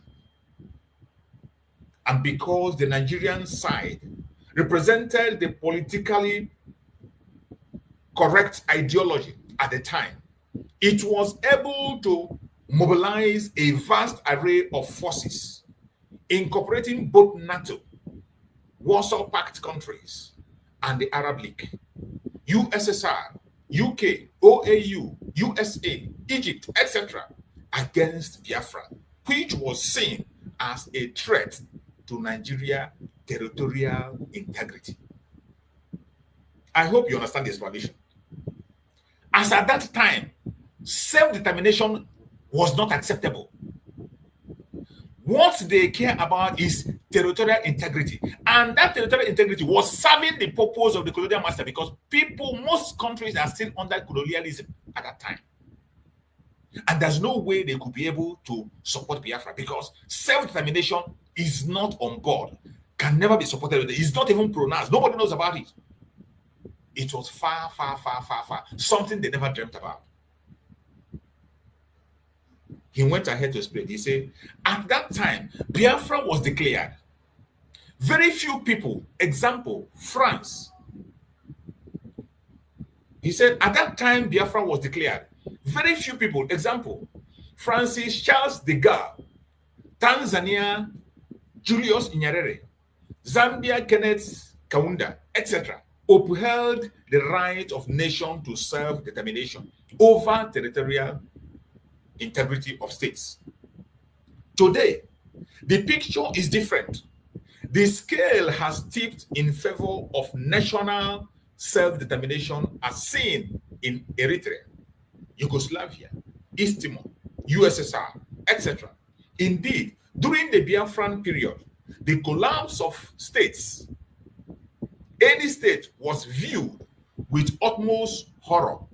Yakubu Gowon scored cheap points by raising the specter of tens of African republics invading the UN.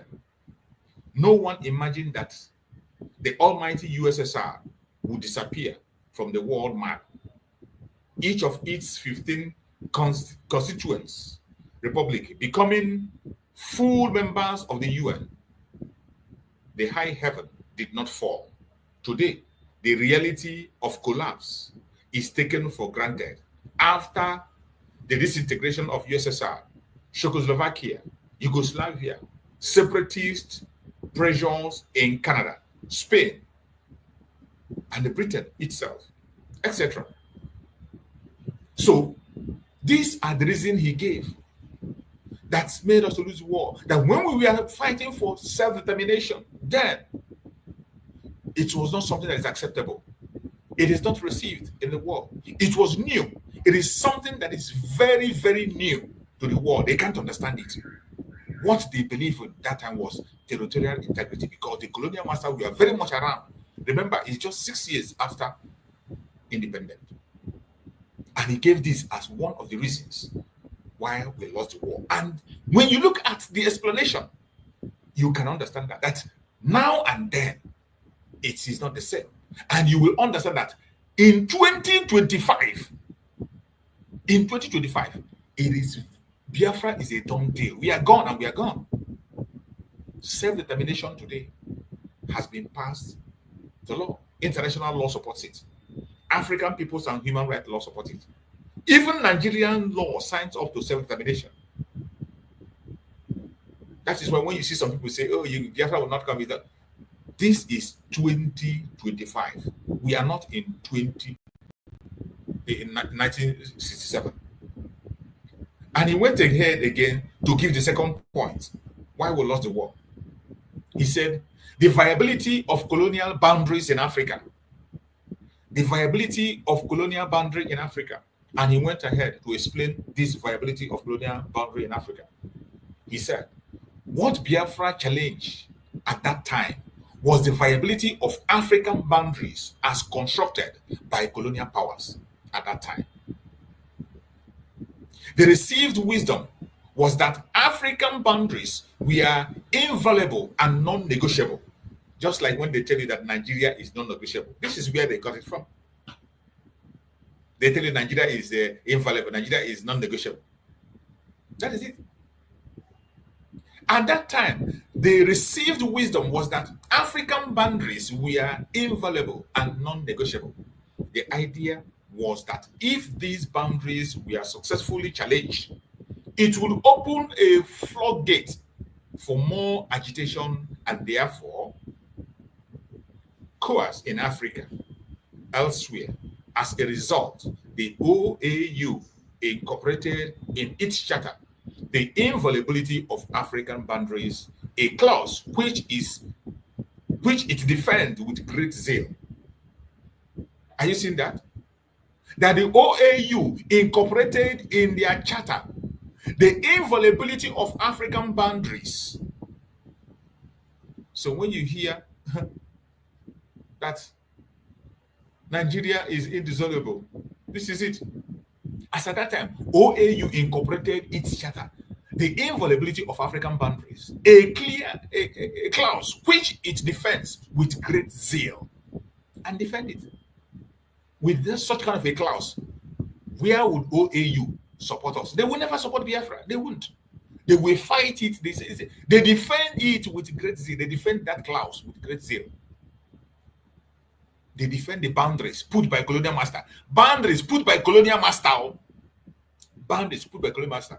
That is why we say OAU is an instrument of the West.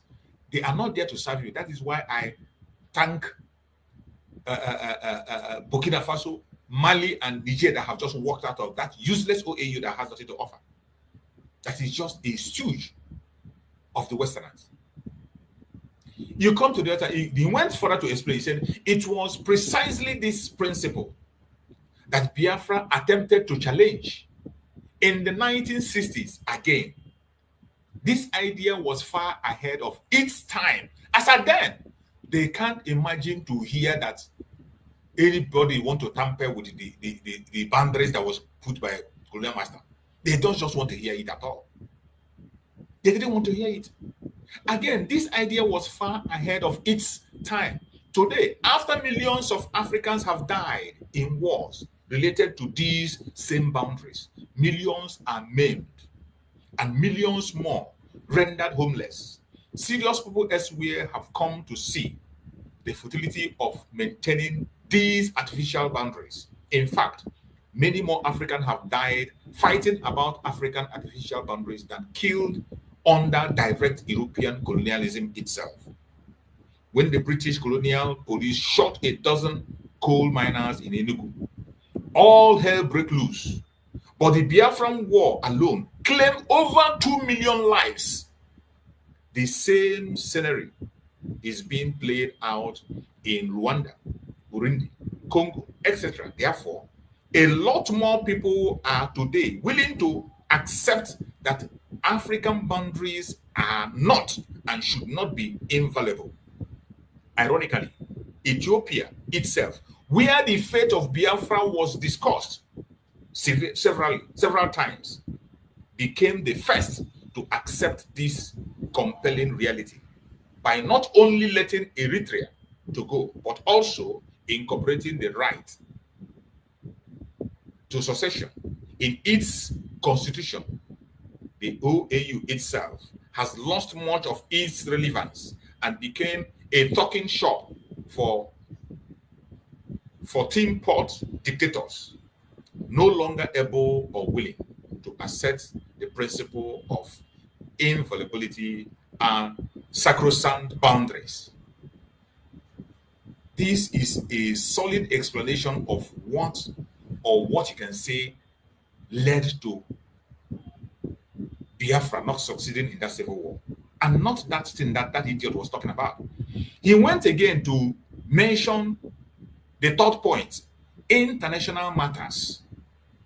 International matters. The Biafran war strategy was based on the goodness of the international community and their ability to intervene in the resolution of conflict.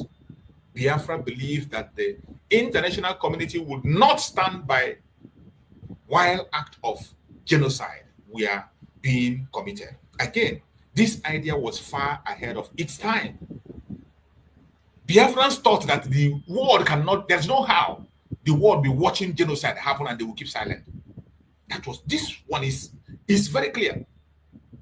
The Biafran government thought there's no time the world will watch genocide happen, but eventually, again, this idea was far ahead of its time. As at then, it happened, nobody cares. But not in 21st century, not in 2015. It can't happen. It was not until the 1990s in Rwanda, Somalia, Bosnia, Kosovo, and East Timor that international communities became involved in this way. At the tone of Biafra, the international community was there, all right, but there was not unity of purpose. between the wishes of the masses and the government. Thus, while the masses and their organizations in Europe and North America, charities funded by mass donation supported Biafrans, their government supported the Nigerian side. You see, why the individuals we are supporting Biafra, why individuals we are raising funds supporting Biafra, their own government was busy supporting Nigeria against Biafra. While we are receiving aids from organizations, individuals, their government itself was supporting Biafra. One of the challenges we faced. Nigeria argument that other states should not interfere with its internal affairs was more or less accepted by the international community, except the aid agencies.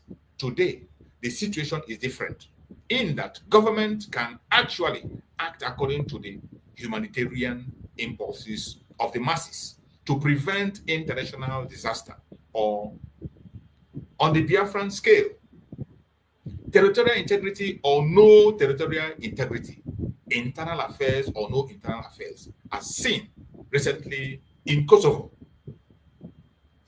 Are you now seeing the difference between now and then? These were the reason we lost war. Just like he said in the beginning that it was too early. The idea was too early. Just why the colonial master was still very more around in Africa. And things were not the way it is today. The next point he pointed out is religion. Religion. And he said Islam versus Christianity. This was another question thrown up by the Biafran struggle, which was poorly understood at the time. Although the conflict between Islam and Christianity is a very old one. At that time of the Biafran struggle, the main ideology battle was between communism and capitalism. So issue of religion wasn't there. The major thing the world was facing at that time was communism and capitalism. Biafra, however, presented the religious side of the conflict to the world. But again, on this issue too, Biafra was far ahead of its time. You see, we were in the future. Why? Everything we are doing then was in the future. The world was not ready to pay attention. Whereas Biafra saw the conflict as a struggle between Islam and Christianity, the Nigerian side was able to use Yakubu Gowon, Anthony Enahoro, etc. as a front to mask the religious dimension of the war. Did you see that? How they used Yakubu Gowon. Yakubu Gowon, I think his father was a pastor and a Christian, and Anthony Enahoro fighting on the side of Nigeria. So there's no way you can throw up religious issue and say it's about religion. Nobody's going to pay attention. With the end of the Cold War and the emergence of Islamic fundamentalism worldwide, threatening the interests of the USA and the European states, the religious issue is viewed rather much differently today. The re-emergence of the Sharia, etc. in Nigeria, Al-Qaeda, Islamic international sponsored terrorism today shows a far clearer understanding of the question than was possible at the time of Biafra. There's another point he pointed out again. He said, the concept of Hausa Fulani hegemony, the role of local groups. Aside from international ideology currency in favor of maintaining territorial integrity of existing states at that time of Biafra, the other major reason for Biafra defeat was the role of local groups. Biafra interprets the conflict in North-South terms. Internal colonialism and the need to fight Hausa Fulani domination. This idea turned out to be far ahead of its time in that many local groups. In that, many local groups did not buy the idea of northern domination indeed. You see? At that time, when we were talking that the Fulanis want to take over and dominate, nobody paid attention. They didn't pay attention. But today, is it not what everyone is crying? Is it not what that thing? Is it not what everyone is crying today? Is it not what everyone is crying? But when it was pointed out then, other people, the indigenous people, didn't buy it because they didn't understand it. It was far ahead of time. Many Nigerian groups contested the notion of Hausa Fulani domination and considered Igbo domination as a more dangerous threat to themselves. You see, they bought into the Igbo domination, but they never agreed about the the Fulani domination. Instead, they paid attention and accepted that Igbos want to dominate, but the inside of Hausa domination, they didn't pay attention. But today, what is happening? Are they not in charge everywhere? Are they not the owners of Nigeria today? Can you say anything in Nigeria today without them giving the order to do anything? Can you have any president without them appointing them? Are they not the ones in charge of everything? But yet, even as at now, nobody's paying attention. But I think the awareness is better now than it was then. These explain the pattern of alliances that occurred during the war. In Western Nigeria, the idea of northern domination was bought only by a radical fringe made up of Wolose Inca.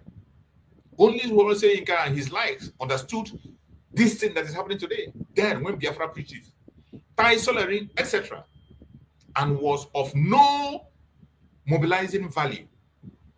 In the Midwest, the idea of northern domination was totally rejected by all non-Igbo groups. In the Midwest, that them they cry today, Midwest. I think they are the one crying today. But then they never believed it. In the Midwest, the idea of northern domination was totally rejected by all non-Igbo groups who considered Igbo domination to be far more dangerous. In Eastern Nigeria, not only was Hausa Fulani domination rejected, but non-Igbo groups saw the Hausa Fulani as liberators from Igbo domination. Oh. You see? And this was what they planted. This was what Ahmadu Bello planted. The British planted this. And they bought into it. They saw it as liberation. Today, what is happening? Are you being liberated? They saw Fulanis as liberators then. As at 1967, they saw them as liberators. And today, they are still coming to liberate, and you are crying. You are crying. This writer finds this attitude intriguing, given that oil had not become as important in this area at this time. Ultimately, the answer is this: antipathy towards the Igbos must be found in pre-colonial history. Only in the 1990s, after 3 decades, did the idea of Hausa Fulani domination begin to be accepted. Even then, how much this is weighted against the bogies of Igbo domination among southern Nigeria groups remains unclear. I hope you are getting it. These are facts. What affected us during that civil war? The next thing that came up is the leadership issue. The leadership issue. Biafra lost the war also because we were outgunned and outmanned by the Nigerian side as a result of local and international climate which existed at the time of Biafra. The Nigerian side was able to put together a far more formidable array of forces that eventually gave them more military clunge and led to the fall of Biafra. Those international configurations of forces and ideology have now shifted.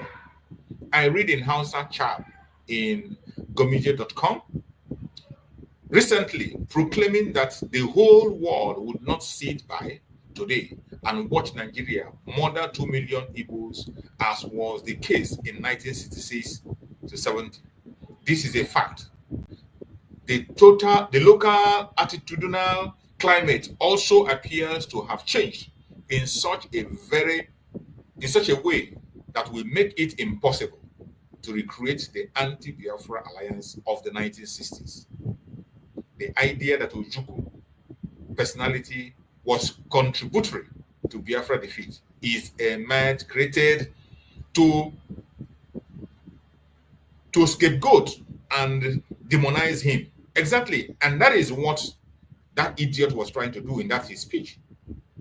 The idea that Ojukwu personality was contributory to Biafra's defeat is a mind created to scapegoat him and demonize him after the war. Sociologically, there are three sources of legitimate authority: traditional, legal, rational, and charismatic. Ojukwu was and still is a charismatic leader, precisely the sort of leadership you need to found a new state. Every other issue was his subordinate to that single aim, and that was precisely what happened in Biafra. So Ojukwu has done his bit. All the armchair theories and backstabbing internet revisionarists are hereby reminded that modern states and nations are not founded by winging issues, cringing lens sitters, or crumb eaters who believe in nothing and will ultimately die for nothing. As things stands, it seems that the first Biafran war was merely a notice served. As things stand, it seems that the first Biafran war was merely a notice served to the effect that a state of the name will someday reappear in the world map unless the grievances that led to war in the first place are addressed. It has already reemerged. The name has already, the redeclaration has been done and is going nowhere. In that respect, Ojukwu has played his historical role of putting Biafra on that map of war history, complete with its own flag, national anthem, currency, postage stamp, etc. No liberation struggle on the scale of Biafra has ever been totally and permanently defeated. Nigeria may well become a world first in this regard of underlying grievances addressed. They can never address it. Where are they going to address it? In May 2000, the anniversary of Biafran independence, the Biafran flag was hosted anew in Igbo land by a local group. Quite clearly, the Biafran saga is not over, and until it is over, unless the grievances that led to that war are satisfactorily addressed, those dry bones may yet rise again. Triumphalism or revisionists posturing about Igbos, Biafra, Ojukwu, etc. may be suited, but they cannot be themselves change. They cannot by themselves change the course of the world history.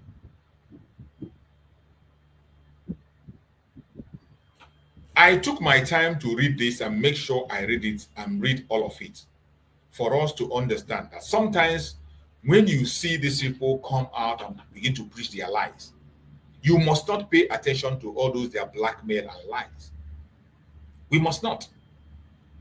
Because when you hear this man speak, if you are from the coastal region, the person will just get angry and begin to think about this, Igbo dominates you, and that domination is exactly what they want to preach. That is what they want you to know. That is what they want you to talk about.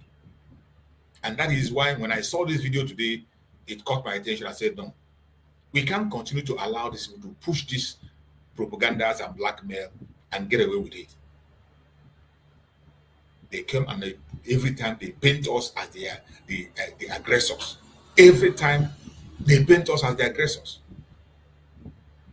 The same people will tell you that these people, we are all Igbos. At the same time, they know we are all Igbos, and they will come and plant that seed of discord and make sure that that seed remains. And people continue to buy into it. But I think it's high time we change our line of thought and the way we view things. My brother Konyo, are you there? My brother, I go start the article. Yeah. Go ahead. The thing they were talk. I heard them cuckoo before, now. You know that first man that he played in here. I said that to debunk him, that you were going to system will be shaped here, you were to do, but have partition, mass state after the 1970. So that he are water, the data and next section all the copia. Then, on we interview Peter Salifu from Benue for the Plateau State in Mere. Those are the two work. I like how many years the system full lawyer now. Because this is the work here for people to be debunking. This is how we should be telling our story. This information he played now, that first one. Upon all my escapade in looking for work, history, but that thing. But look at it today. You have pulled the extract from where they see to tell our people our story, who we are, the reason why we are aspiring to become a nation of ourselves. So, we cannot somewhere, but let me say in 20 minutes time or 10, less than that, I will leave the place and not even get cook. But opening your system now type war state after the war. If the Nigerian government want all the work where the partition and they did we annex anybody? Are they not the one that conquered the Iguacha? Are they not the one that massacred the Sabbath? So why are they telling that we are not? Is the Igbo speaking people not the one protecting themselves? Are we not the one that barricaded the Onitsha, that blew the bridge, that made Nigeria to lose? What are they saying? This is what I'm saying every day. For the media warriors that spend their time in gossiping to be doing this, there are people who know about this story. When they hear it, even outsiders, people to support us. When they come across our work, how we are detailing our story, how we are detailing the fact that is pushing us to fight, they will tend to listen to us. But rather they devote their time in gossiping. Money, gossiping. So my brother, just to look up for those things, to use it and debunk, so that when they are watching your video, they will see the whole thing, copy it and paste it, so that they will debunk themselves. We debunk them by themselves also. You saw a state created after the Civil War, and what again? Yes, how they partition the Igbo. Check all the states. He talked about the car, he talked about the Kwere, talked about all these people, how they partition us after the war, how they cut some people, put for Benue from Ebonyi State. Look for that one, put the extract there. Then on that issue of annexing, that we annexed them and they came to rescue us, look for Edmund Obilo exposition with Peter Salifu from that middle belt. If you can maybe another time, you put Obilo. Yeah. Interview with Peter Salifu from middle belt. Those two work now will counter all those junk. So when I talk, I will talk. You saw with who? Interview with who? Peter who? With Peter Salifu from middle belt. Edmund Obilo with Peter Salifu. Okay, thank you, my brother. I'll check it out. Thank you so much. My beloved brother Max, thank you for joining. Go ahead and speak to us, my brother Max. Thank you so much, Mazichix. You look bright today, and I believe that the mercy and the grace of God is upon you, Namoch. Jisike. Thank you. Jisike. Ndị Igbo anyị si na nkwere helelu osisi dapụ afọ na anọ. Ada onye sịrị ya nna jisi ike ịgbalịrịla owelite isi ya kwụọ ya n'elu. Ma nwe onye si ya ime na ya ewere isi onwe ya si ya n'ome. I know.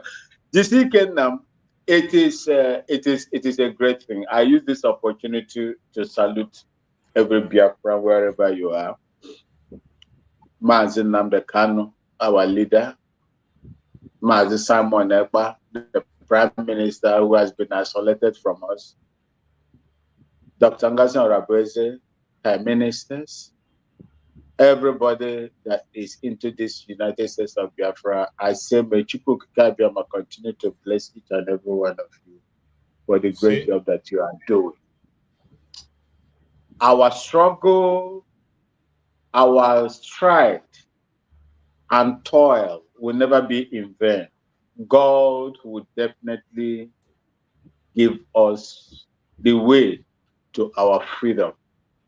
And that will not come if we don't do the things that we're supposed to do as human beings.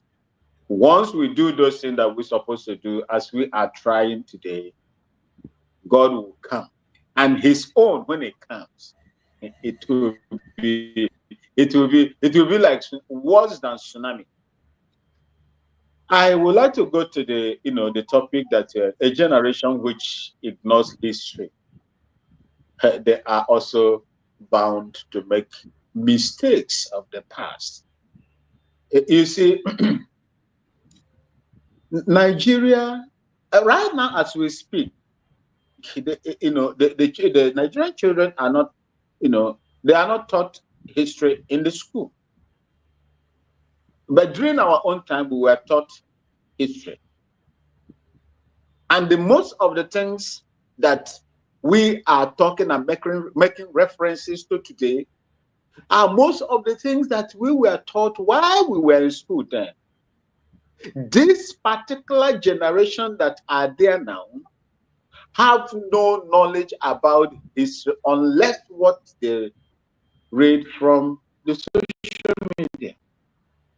They can believe anybody and their own, perspective of the history from their own people. If you are not opportune to be taught that in school, you will definitely believe whatever anybody is telling you. And that is why we are here to debunk most of this. The lies about the Biafran people and the reasons what made Biafra? What prompted Biafra? What prompted Biafra?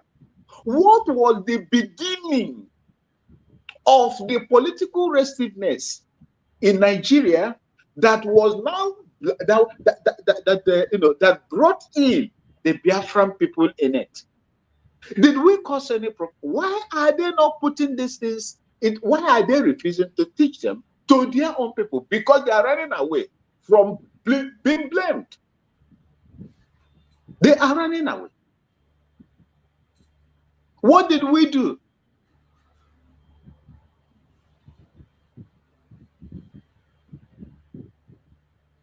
What did Biafra like today? When America strike, this guy, what's his name? The Iranian man, they will revolt, they will riot in the north. Igbos, Biafrans speaking Biafrans entirely will bear the brunt of it.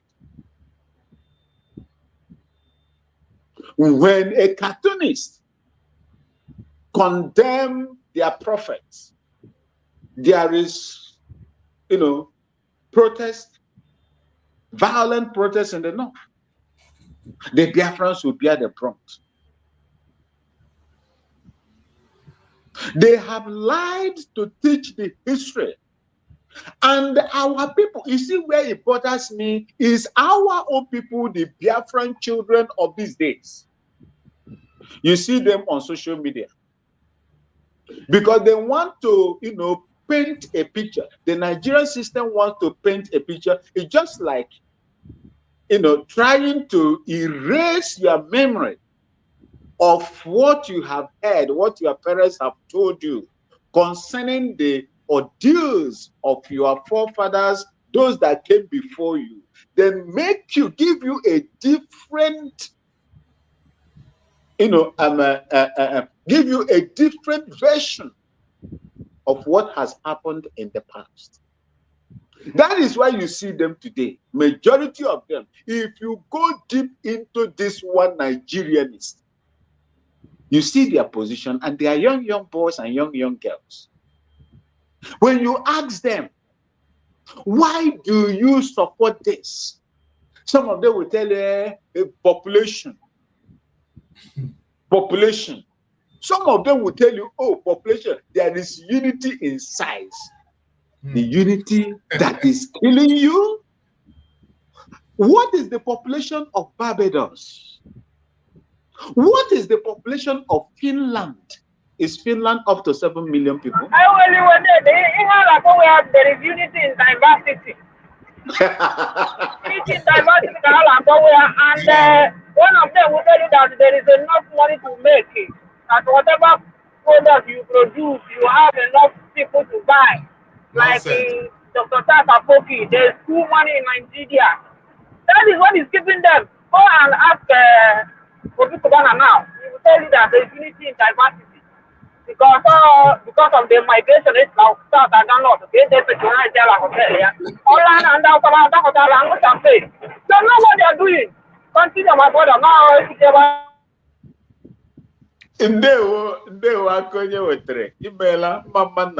you see, unity in diversity. Which diversity? Which diversity? Is there a clear line of your diversity in Nigeria? Is it not the same diversity that is telling a Fulani header to carry, that is wielding AK-47 assault rifle to graze on my farm? Is that the diversity? That is the diversity they are talking about. The diversity that has ruled out meritocracy in the system and brought in mediocrity. Is that what you are talking about? A diversity that will give the southern people a pass mark of 60 and give the northerners a pass mark of 10 or 20. Is that the diversity? You see, when you look at there is, what is this? Is it Pato Tommy? Pato Tommy was giving a lecture some time ago. And he said that time he was a journalist. Is it Pato Tommy or Ben Bruce? I don't know. I think it's Pato Tommy. Ben Bruce is another one Nigerian is that doesn't even speak the truth. that one it doesn't speak the truth at all. If you see what that man, if you see his utterances on this Natasha case, you know that man is an intellectual, but still an intellectual. Unessentual. That's what I call them. Ikechual. That's what I call them. Pato Tommy was delivering. Is it an address here somewhere? He told them, he said, I asked the Nigerian government why they removed the bite of Biafra from the map. Do you know the answer they say they gave? And they removed it because it's Ben Bruce. Ben Bruce. In the House of Assembly, when he was in the House of Assembly, it's Ben Bruce. He asked the question. Oh, okay. But when he was in the House of Assembly, it was Ben Bruce. I saw the video. Oh, okay. Thank you.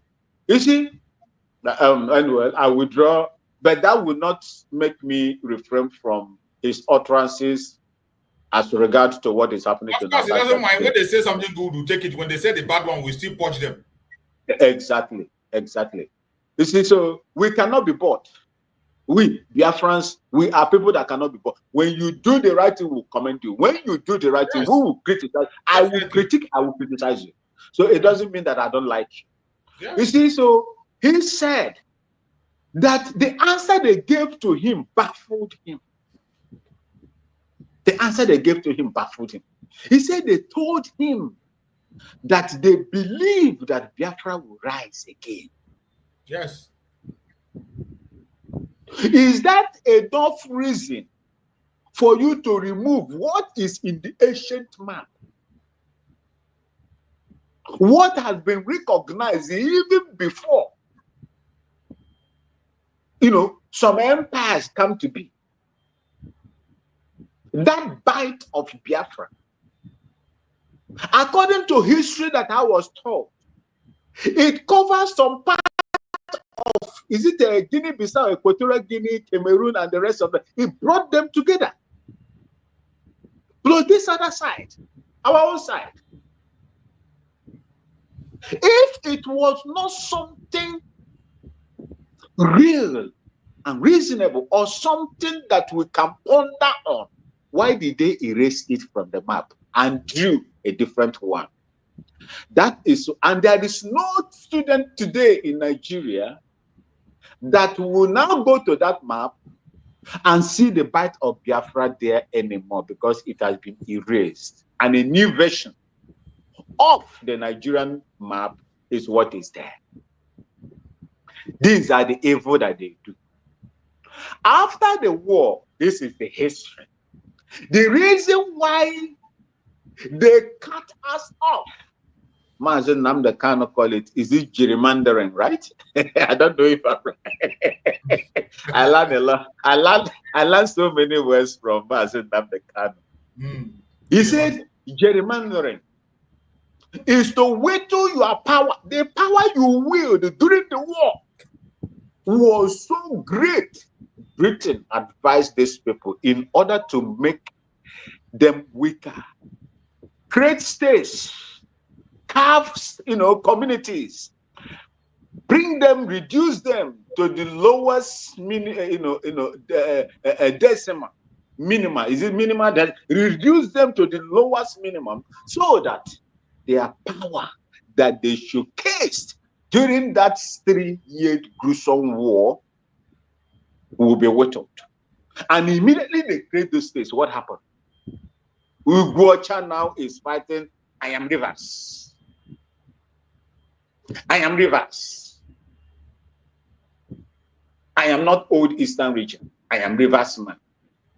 Equerry man like Wike will come out and tell you, I'm a Rivers man. If that one doesn't suit him very well, he will tell you, say, I originated from. And the Benin people tell you, say, no, you are not. Even I heard a statement or pronouncement from the Oba of Benin telling the Ikwere people that they are not from Benin. I think I shared it somewhere. Yeah. I think I shared it somewhere. They are not. They deny you, and when it doesn't favor you, you claim Igbo. Just like the Amechis. Before Amechi attack whoself, you cannot tell me that I am not Igbo. Before that time, were you claiming to be Igbo? Before that time, were you not an Ikwere man? You are Ikwere, you are Ikwere. You have nothing. Some of them will say they have nothing. But I love the people that are coming out now. One of the elders of Ikwere land that I would not forever forget. I will continue to bless him. I've forgotten his name. I don't know his name. It's an elder that is coming to tell them, Benin, stay where you are. We are not from you. It's an elder. I don't know his name. You see, this is how these people change this. They've altered everything about the Biafran people with a singular purpose to reduce the strength of unity that existed in Biafra land. That is exactly what it is. By the time, you see, if not that blood is thicker than water, and a boy man will tell you, say, oh, he will be concentrating on a boy state. What happens in Abia State will not matter to him. The same thing, because the states have been created, and immediately, why did they do that? They do it for easy penetration.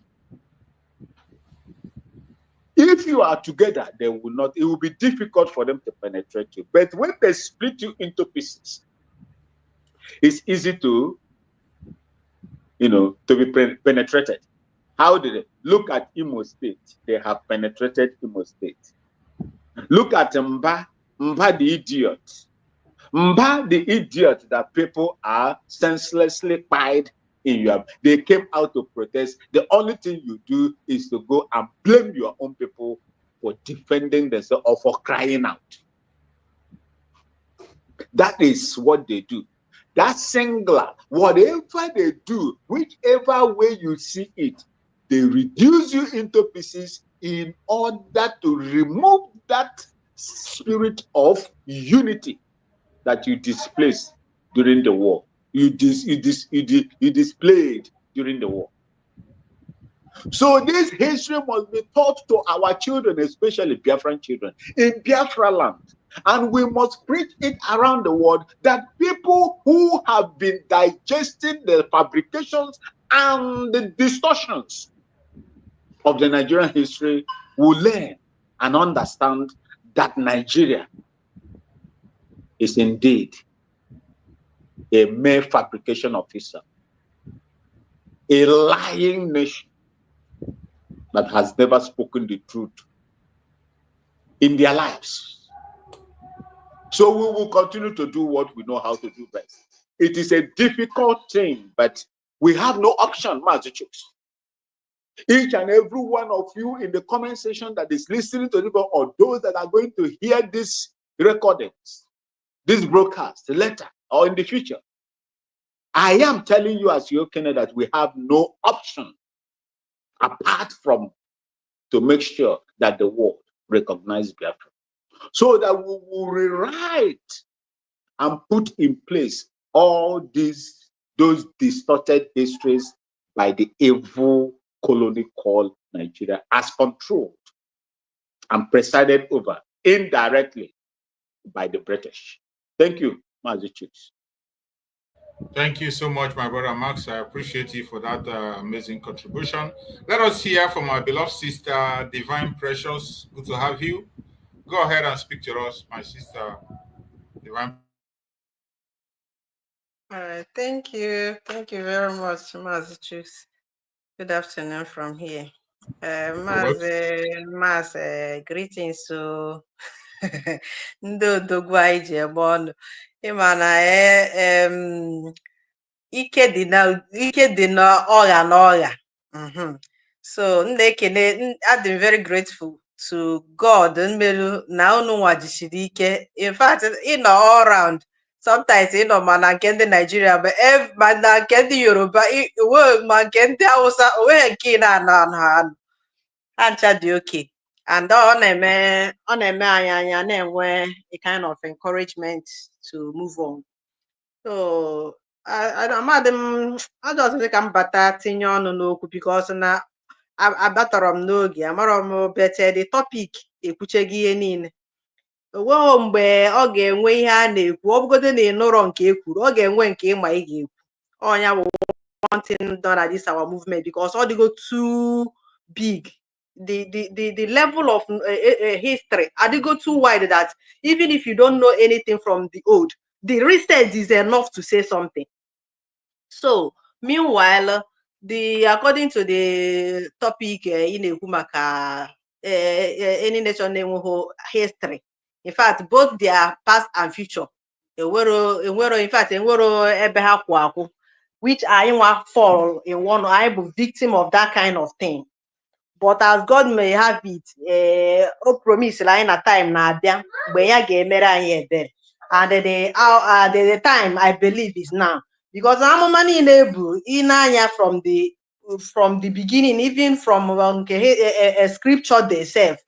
Ina-afụ na ihe na-eme kịta is pointing at that time Chineke kwe na nkwa na ọ ga-emele anyị ihe very difficult. Our leader kpọrọ the last miracle. And they even in fact inekwe ya anyị fụ na eziokwu na ihe ọ na-achị ịwara ntị. Check ihe na-eme, in fact the whole world. Tell me that country that is okay, that doesn't have one or two things to complain about. Before, they might not have things to to say that that is bothering them much, but now a lot of it is happening everywhere. And I thank God that what is happening now is building us for our future. Even in fact, most of the time I am when our children will start to go in history, to study history, is we that is participating in this that will give them the right thing. Because I think it as we have different people with their different mentalities, those who doesn't understand how government or something plays, they'll still tell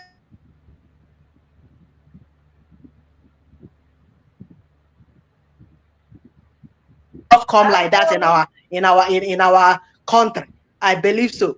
But just for the sake of the aga asakwishi letter, which maybe you're waking people from another country, not our own, but because I believe that the government will be doing this. Yes, now. From outside, lies. We believe it. And so even if it will come, it will not be from our own nation, because our nation will teach you only but the truth. If the lies will come, it might be from our other countries who doesn't want our history to be known. Which our people, you will not leave your own original. Fake, because we have seen it all. We have seen it all. So Nihem na encourage Biafrans is that just as my brother Master Tuku, or did easy, but it is working. I don't want one thing Nana Biam in my mind and say, oh, they are meant to to this. I am like, sometimes when you feel that, hey, is this achievable? Or do not how can I give up? Or anytime you take way to give up, just have the mind that you are like a kind of person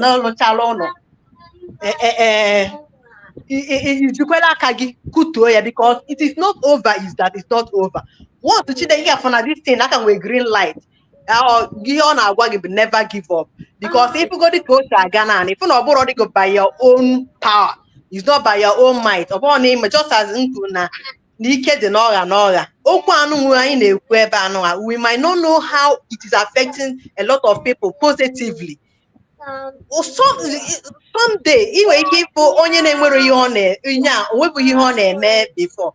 Some people put nke bazano and agwa na had just before. Manakita, the spirit prompted them to come out and say, and they are doing marvelously well. A lot of people put on no one. In fact, all this has not before. From the beginning, but once we don't say that we cannot do again, it will continue to move unless no ways can season on the because of majority in this our movement is not about majority. It's about those that God have chosen to do this that will take us to the final destination, and that is what is happening. Okuta ndị na-ewu n'ọjụ emeche onye ọbụla ga-eti mkpu, hey, or ihe aka anyị mere one, but everybody will not join and we will team hand together to move ahead. Thank you very much. Thank you so much, my sister. I appreciate you. Thank you so much. May Chukwu Okike continue to guide you, protect you, and secure you. I appreciate you for that wonderful contribution. And every one of us have to know that we would not allow people to tell our story. They have told a lot of lies against us, so many propagandas against us. They have pushed it from all angles, all corners. We must not allow it to continue. We must learn to tell our story by ourselves. Gone are the days when we say that the media is in the hand of the intellectuals, in the hand of our neighbors. We can't. It's not in the hand of anybody now. Thank God for social media. All we have to do is to utilize social media effectively to our favor. And I thank God that many people are coming in. We have to challenge that status quo. Those lies, challenge it. Initially, they just push those lies and propaganda and we keep quiet and watch them. Oh, we don't care about it. We just go to our business, go to our shop and do our business. Not longer like that. That is why sometimes when I go to TikTok, I see fire on TikTok. Sometimes I get discouraged with one of them. But when I look at it at the other point, I say, no, it is high time we begin to respond to every single accusation, respond to it. Because the more we continue to keep quiet, generations and generations are coming and they are buying into those ideas they are presenting and people will think it is truth. But the kind of response Biafrans are making today, online and offline, whether you are supporting Biafra or not supporting Biafra, once you see those attacks against your people, you must respond to it. It is no longer, we don't have to allow people to continue to tell our stories every time they tell our stories. So many lies, there are so many lies that have been told against us because we are not responding, and that is why people, you see, they born children and they come to believe that lies. There are some people today in that Nigeria, they have never done anything with any Biafran. They have not done any business with any Igbo Biafran. They have never even traveled to Igbo land. They have not even, some of them have not even come in contact with an Igbo person. But once they see you as a threat. Once you say a word, they will never believe you. When you come to a public, you have to explain to people. Just imagine that in everything you do in Nigeria as a Biafran, as an Igbo Biafran, you must explain. You will explain why you are coming back from abroad. You explain why you are traveling abroad. In the checkpoints, everywhere you go, you must explain. You go to a shop to buy something, you must explain why you want to buy that thing you want to buy. So long you are an Igbo person, more especially. Why do you have to continue on that? Because we're not responding. Go ahead, my brother Max. You see, in addition to what you have just said, Mazi Church, do you know that when I returned to Ghana here, the first point was in a place where my uncle was. And the second place was my father's hometown, Binaba village. Do you know that far away Binaba village, in Upper East Regional, which is like about 800 kilometers from Tema. Let me just say yes, about 400 kilometers to Kumasi to Bolga, about 700 kilometers to 800 kilometers.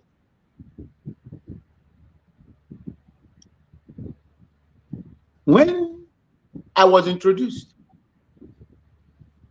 the first thing one young man told me, "Hey, you are from the Igbo side there?" I say, "Yes, I'm from the Igbo side. That's where my mother comes from." "Oh, we heard that they eat human beings." I swear to God Almighty. Hey, I hear that. I say, "Shut up." I didn't even allow him to explain. I said, "Shut up." I said, "Shut up. Have you been to Igbo land before?" I am just coming from that. That's where my mother comes from. I spent 32 years in that place. I've never witnessed, oh, they eat a human being or not. Who told you all this nonsense? The people that are here, some of them, you know, when you hear Anago, they attribute, you will feel that the people they know as Nigeria here are the Yorubas. That is why they call them the Anagos. Even if you, from the Biafra land, enter into Ghana today, they will consider you as an Anago man or an Anago woman. It is you that will tell them, oh, knowing what is Anago, then you will say, no, I'm not Anago. You understand? This is the information that they have passed to these people. And these are people that have never had any association with you. People that has never gone there. Imagine right there in Nigeria, in Arise Television, Dr. Abati came out and said, someone say, them say, but you did not witness it. And you didn't care to investigate. A journalist, oh, a journalist. A journalist, oh, a lawyer by profession. A lawyer, oh, by profession. You are in a national TV where the whole world is watching, and you are accused. Just imagine the gravity of that. Yeah. The international media carries it. Oh, the Igbo people, you cannot get a land over there. Even to their in-laws, they cannot get a land. He never. You see how that one, immediately our people came out. The land that was even given to him was not sold. It was dashed to him. It was dashed to him. Why couldn't you go and verify? What is the difficulty? And when a fellow journalist was trying to make him understand that arrogance nature, the arrogance posture and pride overwhelmed him. Another word I hear from Mazen Namdekano, overwhelmed him. He started showing his pomposity towards the lady journalist, trying to tell him to prove to the lady journalist that I was here before you and you cannot teach me anything. But you are vacuous in your brain. You are so empty. You are so empty. On the line of that mistake that you are making, someone wants to at least respectfully guide you. Arrogantly, should, you see, by their fruit you shall know them. So these are some of the things in line with what you are saying. These are some of the things that, and it is our responsibility, just like I did to that my brother in Upper East region. That is exactly, that is your responsibility. If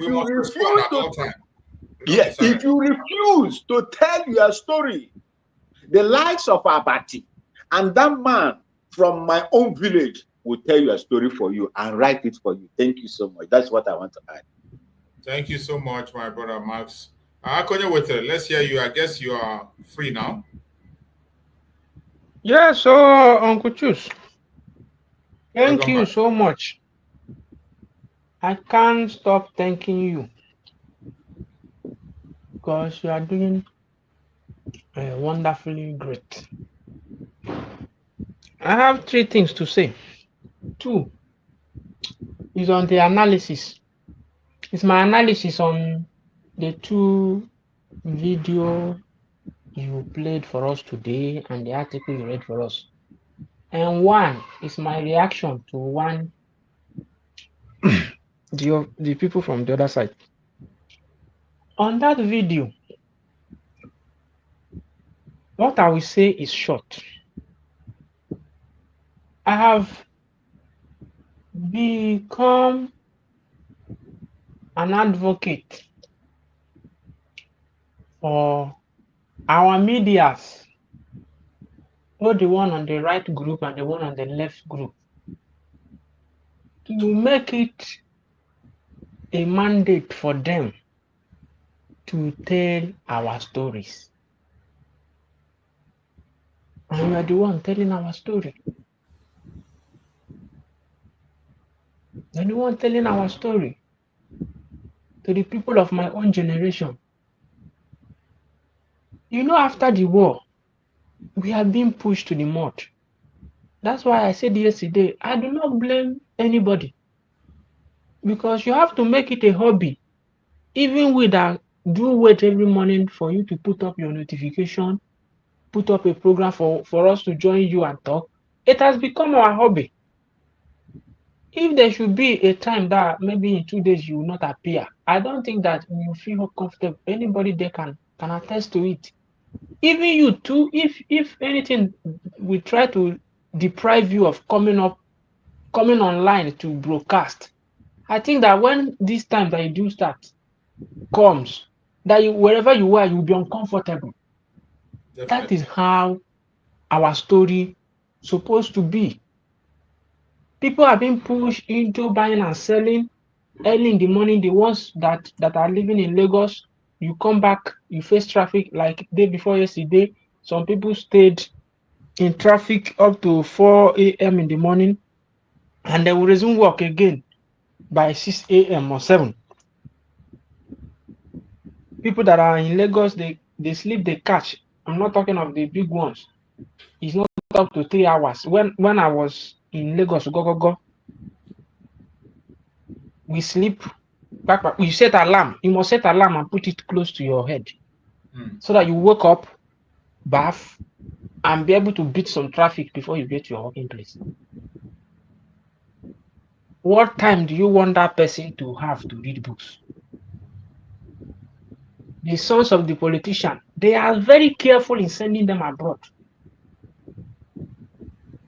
The curriculum there is different from what they are teaching us in Nigeria. The history that the universal history that they will be taught is all about their country, about their heroes. That is why you see them, you see their children. They've Britain manipulated and affirmed the script that Nigeria will be playing. But if all the medias of people that call themselves, we are looking for Biafra, will be doing what you are doing, I don't want anybody not to curse me. I don't want anybody not to say that I am promoting you or say that I am foolish. If you are doing it, you have your own followers, even though they are less in number, because they can't comprehend your reasoning. Anthony is not around. They like where people are gossiping. If you go to any gossiping media, you will see, like, when the person is live, you will see 600 people that are watching. But where they are reasoning like this, you will not see people. But in all, you still have followers. It is hardly for them to cut your video, because your video is not even indicting. They don't know how to flip your video. If they decide to cut your video, they will make mess of themselves. Now, if to say every media is doing this that we are doing, retelling our story, rewriting history, at least video now is easy for someone to scroll, watch. Our people that are hell-bent in looking for money, we come across this exposition, they will say, it will push the person to rethink about who he is. So that is it. Coming to the article that was written by our brother, it's true. I've been saying it. I said it in your program that what we are doing, like the people that are shooting video, taking pictures in the Washington DC, is just beating around the bush, building castle in the air. Because Donald Trump will not just come and take action about us. And you still have multitude of those people that hate our people. They don't hate our people not because they wish to hate us.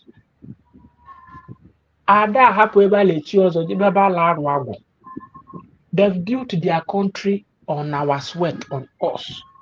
They have to maintain their country. That is the ideas, that is the belief of the West. We have to undo them by coming together. And how will our coming together materialize?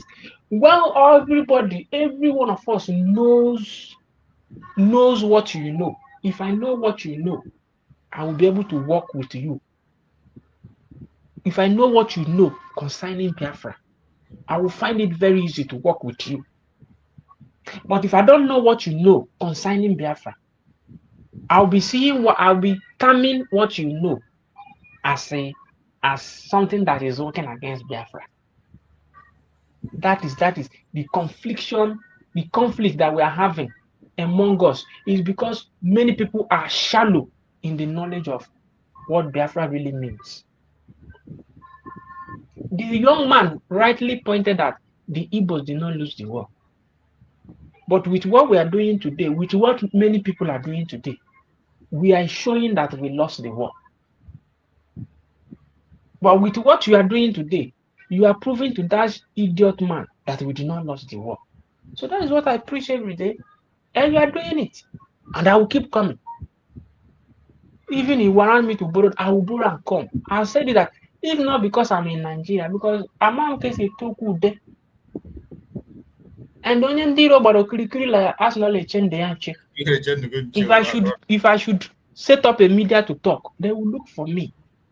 What I contribute here is a home trace. On one weekend, they won't be able. But if I should set up a media, I won't be like Biafra Unite.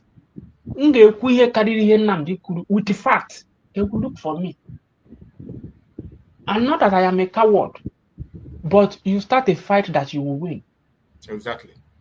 The ground is not there, it's not conducive for people like me. So I have to be alive to be contributing totally here. But let's say that I succeed to be in the Western world, that I know that nobody will just wake up and send any talk to come and mold me or kill me. I'll be doing exactly what you are doing. So that is it, my brother. Keep to your work. What we are doing every morning, we are not doing it for immediate gain. It is never for our immediate gain. These are works that will pay off in many, many years to come. One of my Ghanaian friends, my engineer, na my factory, Isaac Achapong Bafia, Do you know what he told me? Monday discussing here Biafra. He would tell me that we are not serious. There's one story he told me about Kwame Nkrumah. He said there's one museum na Ghana, na Accra, that n'ịbanye ebe ahụ n'ihe ga-epule ịnọ ebe a 2 hours n'ihe ga na-epule ebe ahụ bụ all the quote of Kwame Nkrumah. Ghana's TV screen ebe you will be reading his quote. That when people go there, they see his art, his intelligent work. No ya litara ebe ahụ. Kedu ihe butere ya? Money ya leje mkpọ ije gote something m ga-eji mezie machine. I have gafe Burumi, gafe that what is it called? Nnamdi Azikiwe Museum. Or sim that Igbos are full. Na sim leba na ahịa atụrụnga niile na ịga ebe nke Kwame Nkrumah na Ghana na all the fresh as every day na every government batara no renovate ya.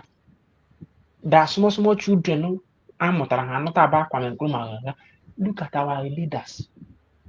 Even though na the man be idiot, but he was hunch bent in one Nigerianist. People like Peter B. Soludo them that are one. Why are they not doing that? To pay if you have misplacement of priority, or you be shallow knowledge of history of themselves. You be so but all I know, as you are doing this, time will tell. But I wish for Igbos. I wish for my brothers and sisters. Now, how get the emotion by the side? Seek here for knowledge. Try to know for themselves, not for people to tell them. Oh God, okay, man, because when we know what Britain know, we now graduate from knowing what they know to ask what is the best way I get undo in Hamerani.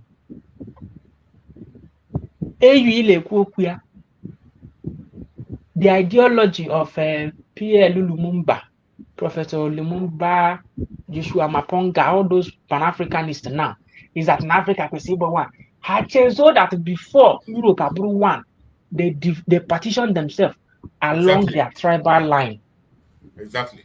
Before her Fuzia division that we need to come as a block so that we will be able to defeat our enemy. That's my but problem. Now there is conflict in ideology.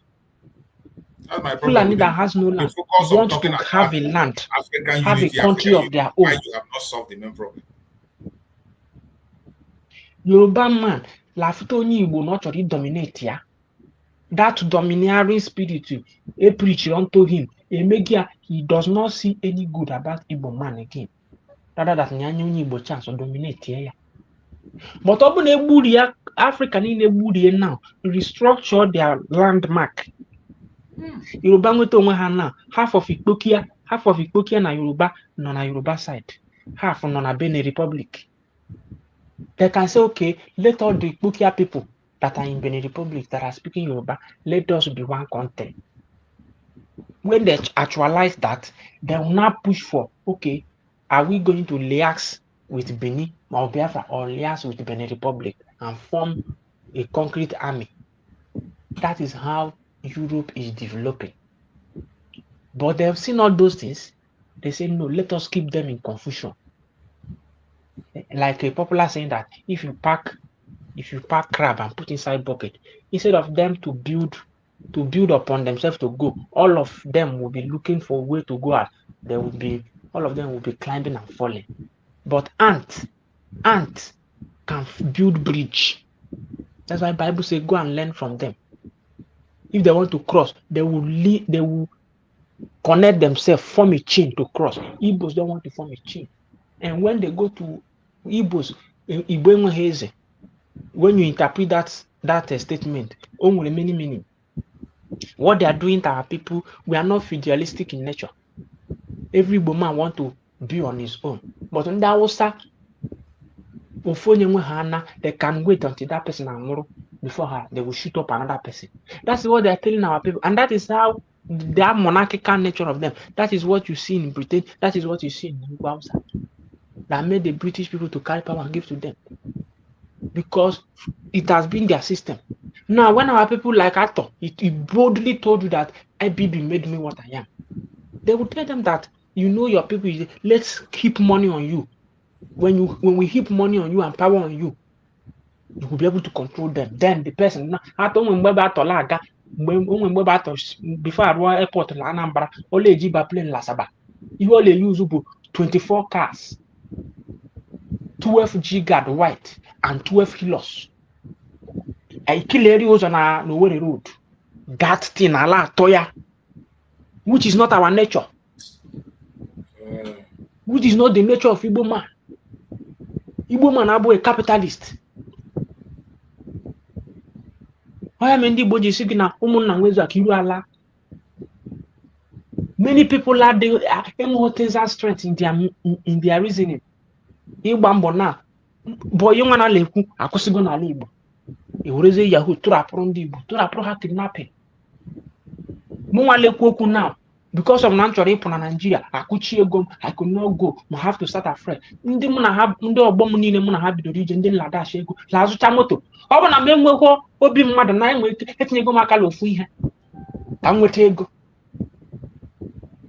La arụ ụlọ Lego Palala village. Mana ọ bụghị na ahụ ka ọ dị. Igbo adịrị ala ere. No itozu okorobịa awanye gị ala. But ebe ka kala akụ ala Igbo na. Estate management lewu. So my brother and sister, we have to be telling our story. That's what I'm saying. Some people will come and say that we have preached enough. There's nothing like, there's no preaching that is enough.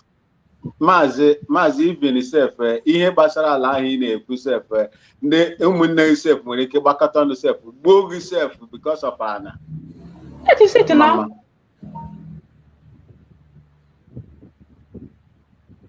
US olere alere.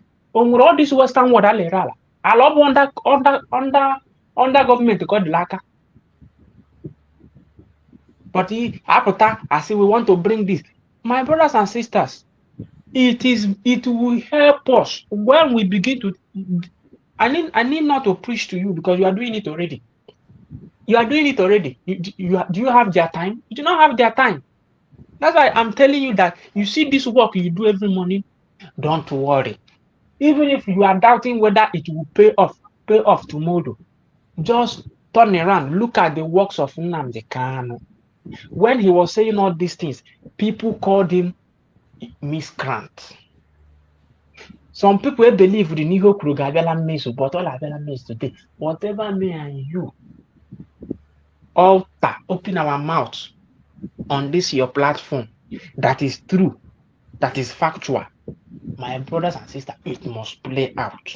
That's my own confidence. So on my third reaction, you know, I want our people to know something.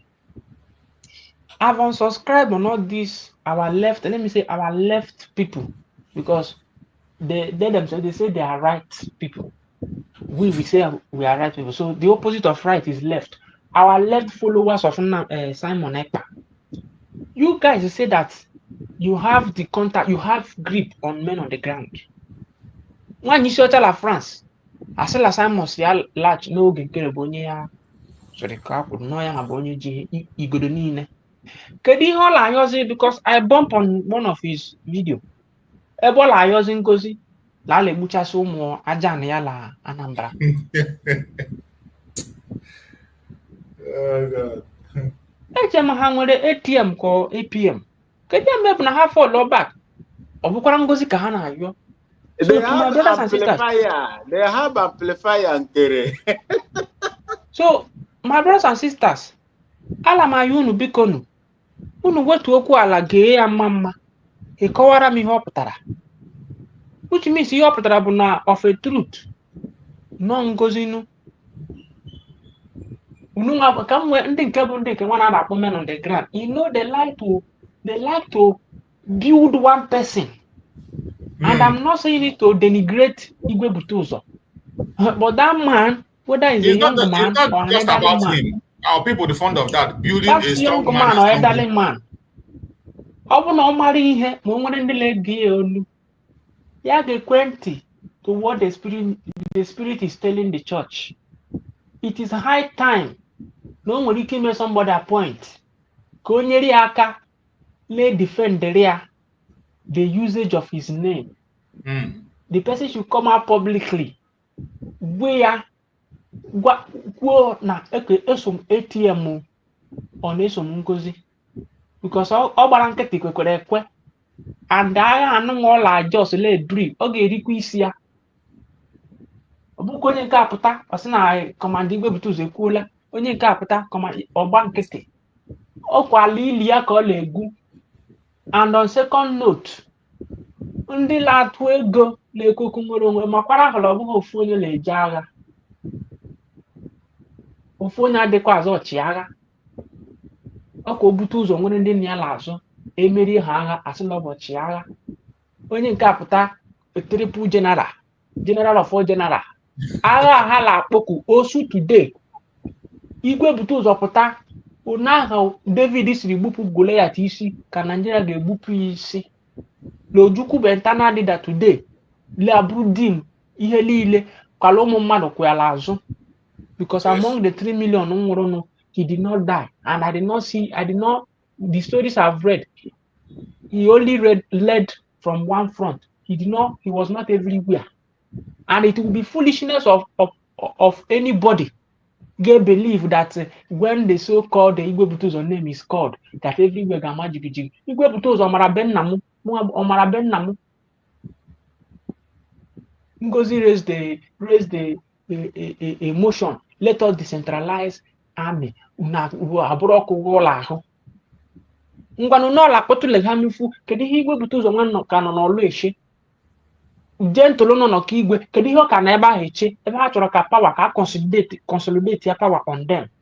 Let everything come from them. Ha makwara ahụla ka ị na-ebu butekwa wet ị ga-ebu, and ya ma ọkwa asị Ngozi ọ chọrọ ịkpa Igwe Butuzo. Ọkwa ọ dị soro bishi eji afọ ihe eme. Ọ bụkwa nnaka ha ka Biafra la n'ọkụ n'obi o, and ọ bụkwa ha niile. Like that, I said that I will not talk on media. Media is even powerful than men on the ground, because Nnamdi Agbahokpam, only media KG Judea today, Simon Agbahokpam, only media ka ono. But because of their foolishness and cowardice, they carry the weight of the power of media. Mayor as eba na kwasiri na eba la ekwu otego. It's very sad.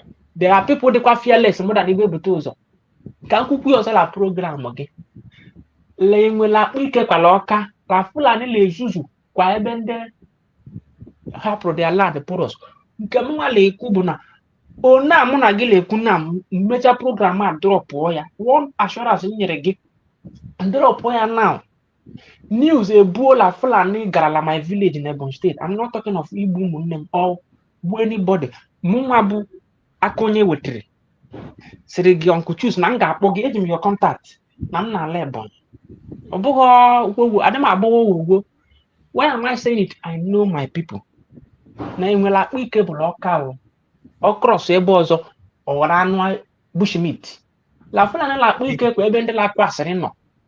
We are not waiting for government of Biafra, because my people bụ farmers ka ha wụ. Fulani taa my mother. They seem Lagos and no Laba today. Obro on the quest of Iborogo Kamlara, I will die peacefully. I dey come about wo ihe lekubu ihe ai de modera na mma. Oboka no suechi na nga agbakpu n'okpuru skirt nwunye m or agbakpu n'okpuru cupboard lekpi anya. No. Osuechi, you will see me. But while we are waiting for that, let us comport ourselves. Do the right thing. Not to be making jest of ourselves. If all the medias we do what we are doing, the message will go far. People wish to listen to us, but when you come across that, you will only see a barking dog without vision. You come across Vam, you only see a barking dog, an empty drum, making whoa, having louder voice without any message. A fairy story being told by a fool. That is what you will see. If all of them are doing what we are doing, if all the media personnel are doing what we are doing, it will be reaching everywhere. But they rather devote their time to be talking trash in the media. And for them, they should not be poke-nosing in our government. They call us fools, charlatan. We accepted it in good faith. And we have made it known to them that we are not pressurizing Dr. Ngozi. All the pressure they are bringing on, let them channel it to Oge. I thought Oge Nkere said that he's the one that been footing the bill of BRG. Now that you are the acting PM, has your money finished? Or you don't want to put money again, which means you do not trust the acting PM that you are. When you were financial minister, you were funding. Now you are acting PM and financial minister. What is holding you back? You said you were the one that were doing everything. Why are you keeping money now? Why are you letting the men on the ground that you have their greed for them to lose? Why are you letting them down? In all a big lot to akala bonyozo.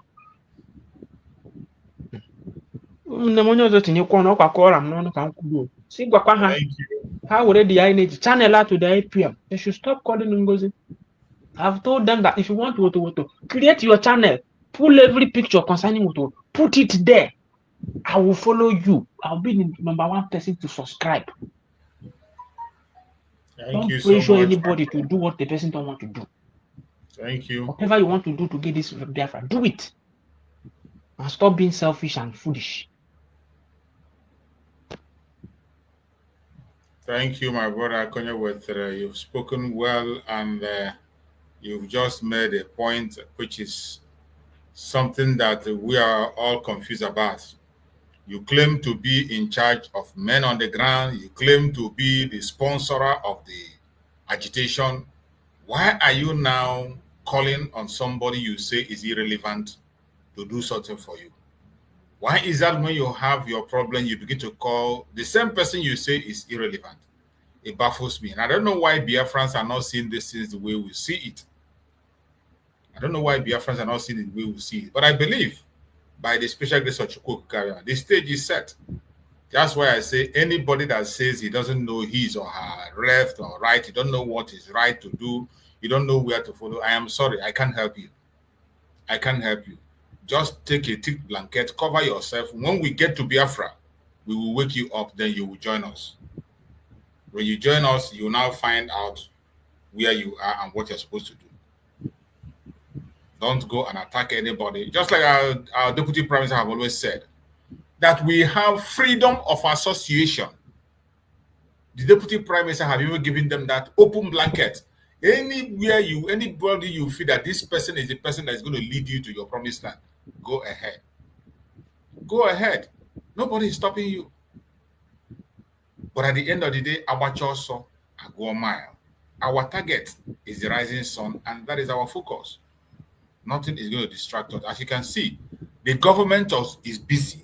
Biafra government is busy doing work, pursuing a recognition and restoration fully on the ground. Why the noisemakers keep themselves distracting themselves? And the beautiful thing about it, the joy of it all, is that the Deputy Prime Minister is not distracted. As I'm speaking to you, discussions are going on, things are being done. You can see our inauguration. We are still preparing for inauguration. Meanwhile, if you have not gotten your ticket, pick your ticket for the inauguration in Washington, D.C. for our headquarters, the Peace Summit. Make sure you are in that Peace Summit. Make sure you are in that Peace Summit. Go through the Deputy Prime Minister platform or the government platform. You're going to see the link on how to apply for the ticket. Apply for your ticket, you get a ticket. You know, in the United States, we have millions of Biafrans. If you don't apply on time, you might not be able to get the seat. If you don't apply on time, you might not find a ticket. So we have millions of Biafrans in the United States. If you're in the United States or you are anywhere you want to be part of that very inauguration, please apply for your ticket while we still have time. You're welcome, my beloved sister Ojugo. Let's hear from you, Sister Ojugo. Go ahead and speak to us. Okay, good morning, Mr. Chicks, and all my brothers that are there with you. I've been on the background listening, especially when that Afonja, as they call them, was reading those rubbish, you know, dividing us and this. Say, and he said, the one thing he said, Eka Igbo, the data man that from Eka Igbo. Which one is Ika? Which one is Igbo? And he said it's still not Biafra. I was like, oh, it's been a long time that we're inside this mess, you know. But the only thing that don't have solution in this world is death. Yes. And with the media and the way things are going, trust me, our people know the right thing. Our people know the truth. Definitely. Some are scared to embrace the truth, and some are ashamed to embrace the truth, let go of the past and move forward because of ego, you know. But do we know the truth? Yes. So, and some of our kids are going up now don't have that history, and because of the hardship, people are focusing more of what to eat, you know, and not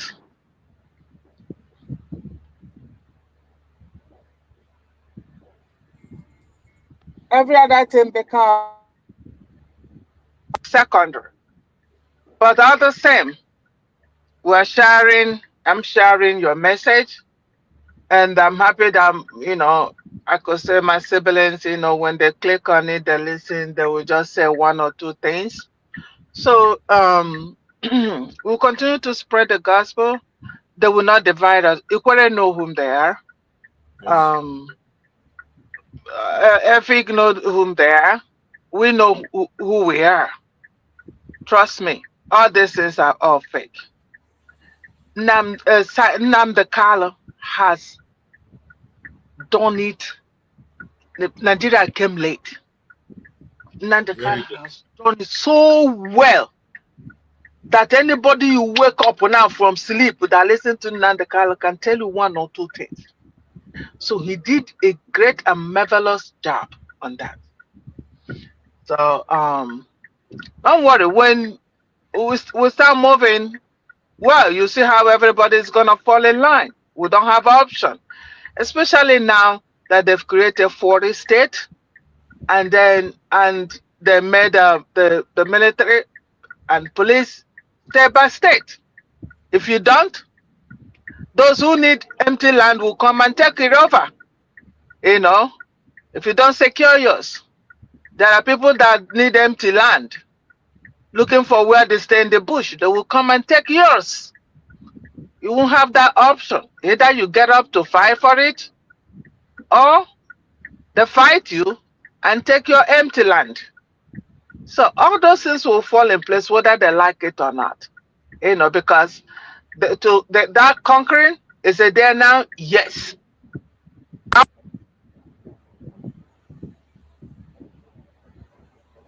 To conquer that is available for them to conquer. So we're not begging anybody right now. You know, who asked Edo people to get up to fight? They will have been sleeping. Let them go sleep. Sleep.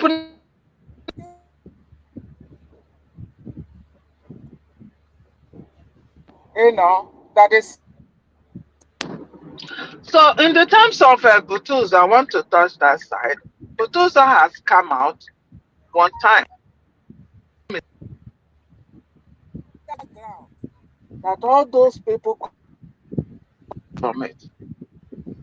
Butuza work with the United States of Biafra, and that's all. We don't hear his voice. He doesn't have to. He just need to focus on the training and do what they're asked to do. Because we can't ask him to come out and clarify or send somebody on his behalf. No, if the government said they should not, they shouldn't go beyond that. That's part of the training that they are having. You know, so Butus don't know his stand. People can use his name. Maybe there was a mistake before, and those mistakes are being corrected now. You know, and he know where he belongs. The government and the military defense head know who is Budusa and where he belongs. So people can call his name as much as they want. That's their own problem. You know, we have seen evidence that they just want to use his name to make money. Like one in China, France, you know, Chika, Ike. They just want to use his name to make money. Men on ground. We don't have men on ground anymore. No. Maybe they do. United States of Biafra do not have men on ground anymore. We have our military. Please. This men on ground thing, which one is men on ground? Is that the name of a military, of an army? We'll go past that stage. We'll go that past stage. Butuza has come out, made this comment, make this stand known to everybody. People can carry propaganda. He doesn't have to come out all the time to defend himself. You know, the defense minister can do that if he wants to. If you talk about it today, tomorrow, our people will still believe whatever they want to believe. There's no two ways about that. And you can change them. You know. So that, I just want to make that so that we're not expecting that guy to come and start talking crap for people that... look at the questions when the DPM come out. You can use it to imagine what goes on. The same question over and over. And there are some people who still come out to insult themselves. Some people that are not even. She will not even hire. Hadibi, she's even in Nigeria, cannot even hire as a God man or guardian man self. You know, they come out because, you know, we're on social media talking. People that are not even, what do they have as one of the staff that he has here in US? You know, coconut head everywhere. So, my dear, Nigeria, we've learned our lesson. You've divided, that's one you did. Not anymore. Not anymore. Those who want to come out to make noise, you can never change everybody.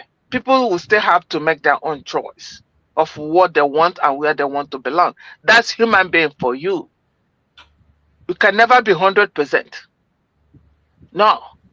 Even if you got that that will go home now, you still see people who, you know, want to stay on the other side. It's fine. After all, even right now in Nigeria, there are people that live in Ghana. You can live wherever you want to live. That's your choice.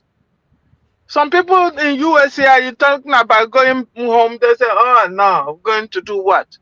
They've decided to live their life here. You know, some, even when they die, they tell you take them home. Some, they say, don't worry about it, I'll bury me here. So these are choices of people.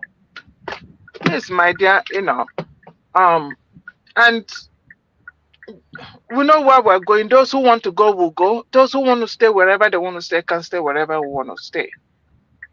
But you see this Biafra, like you read from one of the Igbo writers that said the dead bone or something will rise. Yes, we've risen. Simon Ekpa has said it. That we have come, the children and the Juku said that our children will come back for revenge. And someone has been hammering on that. We're going to revenge, and we are revenging. And we will get it this time around. So, we've risen. All those dead bones for nothing, purposely. They're out to revenge. Please, we'll put up DPM, and we're approaching May. I'm just so happy, and I pray, you know, the day the PM will come out. I don't know how it's gonna be, you know, our PM and Nandakal. Oh my God, oh my God. I pray God for that miracle one day. And when this happens, we are gone. Completely gone. Thank you, my brother. I will go back to background to listen. Thank you so much, my beloved sister, for that amazing contribution. We appreciate you. And that will bring us to the rounding up of the program now. We have spent more than 3 hours for the day, so we're going to be rounding up. Let's go on the closing remark. We're starting from our beloved brother Maxwell. Bro Max, give us your closing remark as we round up the program. Excuse me. Thank you so much, Mazichis.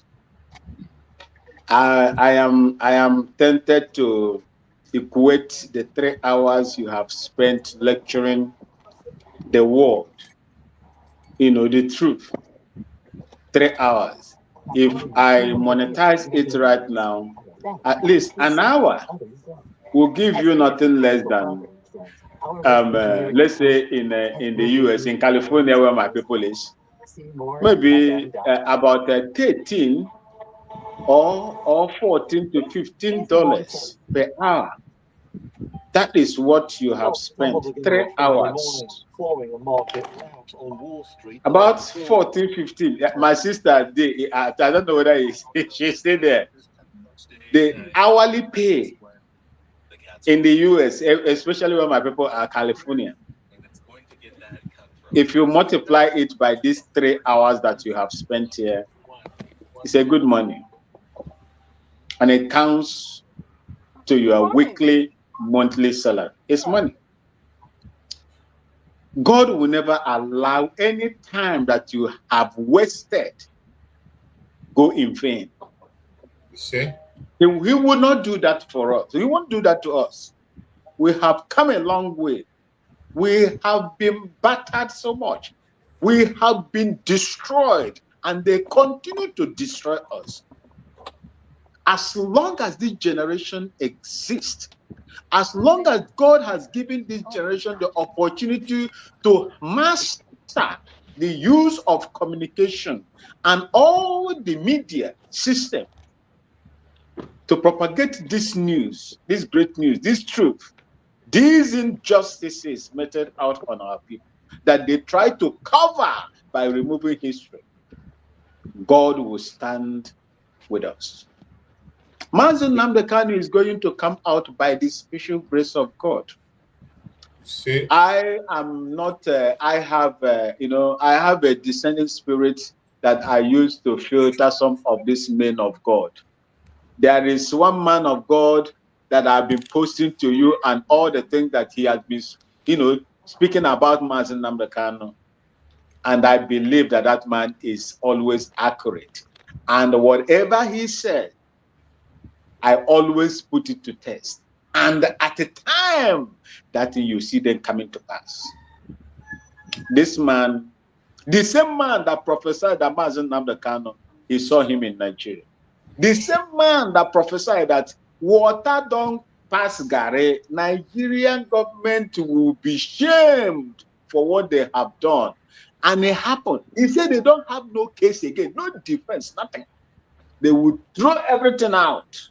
When being the evil that the Nigerian system is, they always want to find fault where there is no fault, blame where there is no blame, and who to blame for their irresponsibility and cruelty. I am going to use this opportunity to tell each and every one of you, like I said yesterday, we have to do everything that we can. God will be on our side. Support Dr. NgoziOrabueze and every cabinet member that is around her, that is fighting every day and night to make sure the recognition diplomatically worldwide that we have been anticipating to come to pass. May God bless you. May God bless Mazi Nnamdi Kanu. May God bless Amonekpa. May God bless you, the media warriors. May God bless you in the comment section. Great people in the comment section. God will never shame us. God not going to shame us this time. Thank you so much. And I would like to use this opportunity to tell you, we are also feeling the impact of the high tariffs against Trump. Our Trump is giving to us. So he slapped us 10% tariff. Increase. Everybody go collect now. I tell you, the man is a businessman. Everybody go Everybody collect. go collect. You don't pay. collect for your When, hand. when, this is to show the world and these criminal leaders we have in Africa. When you fail to develop your land, you will pay for it. The worst thing is that I would have loved Trump to impose serious taxes on the resources and income of these political elites in Africa, so that they will pay more for stealing, so that they will bear the brunt instead of the poor to continue to bear the brunt of these high tariffs and sanctions. I would have wanted him to channel it to, especially in Nigeria, so that they will feel the impact when we fail. This is the reason why we want Biafra to come. And this is the reason why we are fighting and dying for the Biafra. We want to be even more than the European. If Biafra is allowed to come, let's say 5 years ago, most of the European countries that have developed for the past 20, 50, 100 years, what Biafrans, with the ingenuity and the talent that God has given to them, their gift of life, will turn it overnight. Will turn it overnight. When the world do not know what is called electromagnetic camouflage, you use them, you deploy them in 1967. What makes you think that we cannot do it? We will do it, and I pray any effort that you are putting to make sure that this comes to realization, God will bless you. Thank you so much for helping me. Thank you so much for helping my mother's ancestral land. And thank you for saving the life that we have managed to save with this, knowledge, with this information that we are passing to the world. Thank you so much. I love you all. May God bless all of you. Mazi Chicks. Thank you. Thank you for having me. Thank you so much, my beloved brother Max. I appreciate you for that very amazing conclusion. And we go to my brother Akonye with try and make it shorter than you used to, so that we can round up to time, catch up with an appointment. Go ahead, my brother Akonye. There's nothing much to say. In addition to what Uncle Max said about Trump slamming tariff on everybody go collect. Let Trump slam it more on the poor people, so that the revolution for the disintegration and realignment of some of other countries will be organic from the people. Because Trump, the Westerners won't be the one that will change the face, like Ghana changes the face of their bad leadership. We that is looking for how to get away from Nigeria. When the whole thing hit us hard, maybe our brains we reboot and think better for proper revolution. For proper revolution. So nobody will see any reason to mold or snitch his brother again. So that's on that. On my parting remark is, food is ready. La mama put is not for who has no money. You are hungry. One thing is that you are hungry. Second thing is that there is food, but you have the money to purchase it. And let me attribute it to our struggle. Some people are hungry. They are distasteful of the current situation in Nigeria, and then jump into Biafra, which is the food that is ready. Now, the capacity to purchase that food is the tenacity on their side to do the right thing, not to compromise. Many people are shouting today, we are tired of Nigeria, we want to go. But when you jump into that restaurant, seeing food there, the capacity is no longer accorded to you to make the purchase, which is your tenacity to stand on the truth. You will start allowing voices, and those voices will accrue up in your mind, and you can make reason, make a right choice again to know where you stand. We are not fool. Nobody will deceive persons like me. Because when you tell me that I should pack the item, that it is 7 in number, I will dare to confirm, recount it. And recounting it is for you to go outside the bus, look for the meaning of that Biafra. Is this Biafra worth for you to fight for? When you realize and come in terms with all that, it will make you a better fighter. It will make you a better follower. But if you do not know the real meaning of Biafra, what is making you to pitch your tent with people calling for separation of Nigeria? When you come in contact with the lousy people, you will become confused. Or when the person, the leader that is leading you, just as they did our PM, happen, you will start ranting that you are confused. That I joined Biafra was not because of Simon Ekpa. That I joined to speak for Biafra was not even because of Nnamdi Kanu. It is because I know that Nigeria have marginalized me and marginalized my people, and there is no promising faith or good from Nigeria to me, to my brothers, and even to my unborn children. That is why I decided to talk about Biafra. And that is why when I followed Nnamdi, up until when they sold him, I was able to pinch my tent with Simon. And today, he's not much available with us physically. I was able to pinch my tent with Dr. Ngozi. And I'm not saying that you must pitch your tent with Dr. Ngozi. But when you pitch your tent with whomever you like that is speaking for Biafra, in my advice and your own advice, could you please tell the person, can you focus on what we will do to make this Biafra something that will happen in my time?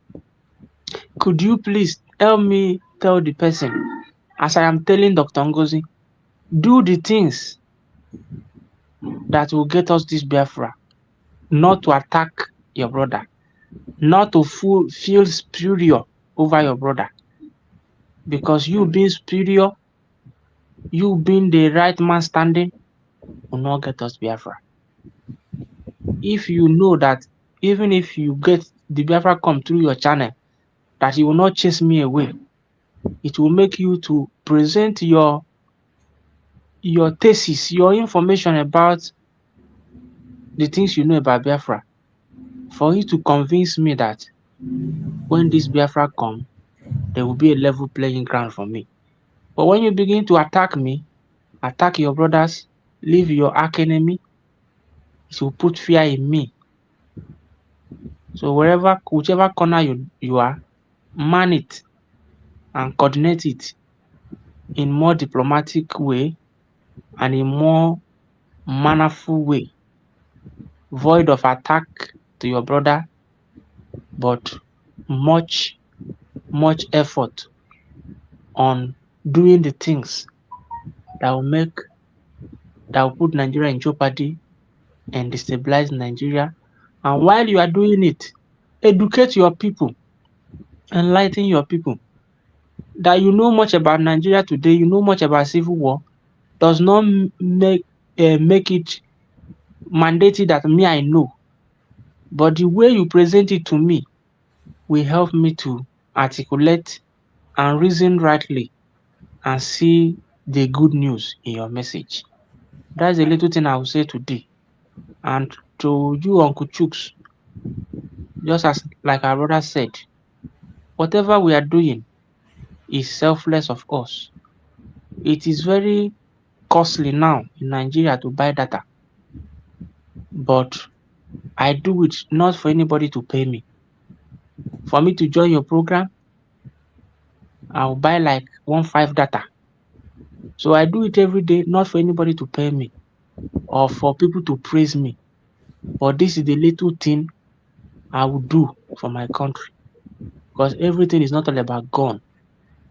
This is the way I am shooting my own gun today. Up until when the situation will demand that I carry physical gun to shoot my enemy. So all of us are contributing our quotas. So the God that is keeping us, giving us the strength, giving us the means, like me that is buying data, you that is also buying data to put up the program, he will be the one to replenish our strength, replenish our effort, and bless us. Give us the strength. We will not fall sick. And whatever we are doing that is giving us that money will not stop coming. You see? Thank you so much for your work, and thank you to every Biafrans. As tomorrow is our fundraising. Those that have, come and give.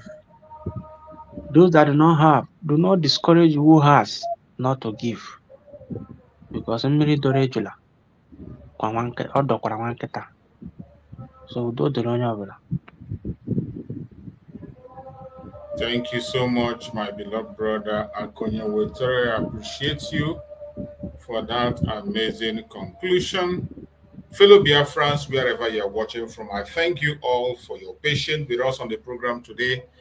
All the contributions you have made on the comment section, those who are watching and sharing the program, those who have subscribed today, please continue to subscribe, continue to like the program and share to other platforms. Those who are watching on Facebook and the people watching on TikTok, I appreciate every one of you. I thank you for making this program a success. May Chukwu guide and protect all of you. Remember, tomorrow is our fundraising, a day we come together to support the United States of Biafra. Remember, the army of Biafra is decentralized, and we are trying everything humanly possible to make sure that Biafra land is protected. Remember, the primary objective of every government is to protect the life and property of its own people. That is exactly what the United States of Biafra, under Dr. NgoziOrabueze, is doing today. I urge you all to turn up on the fundraising tomorrow to do the needful. May Chukwu guide and protect us, provide for us in everything that we lay our hand upon. May Chukwu give us the wisdom, knowledge, and understanding to fight until our freedom is complete. Already, Biafra has been declared, as you and I know. We are going on to recognition and full restoration, and it's going to cost money, effort, and commitment. I thank you all for your presence. May Chukwu guide and protect every one of you that have been part of this program, all the Biafrans across the world, lovers of freedom across the world. I pray that Chukwu guide and protect all of you. May Chukwu guide and protect our Deputy Prime Minister, Dr. NgoziOrabueze. May Chukwu guide and protect our Prime Minister, Mazi Simon Ekpa Njoko.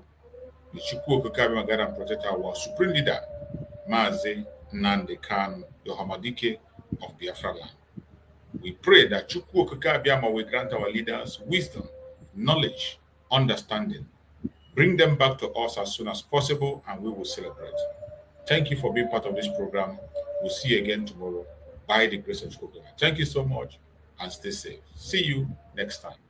The Biafrans reject the global conspiracy against the Biafran people.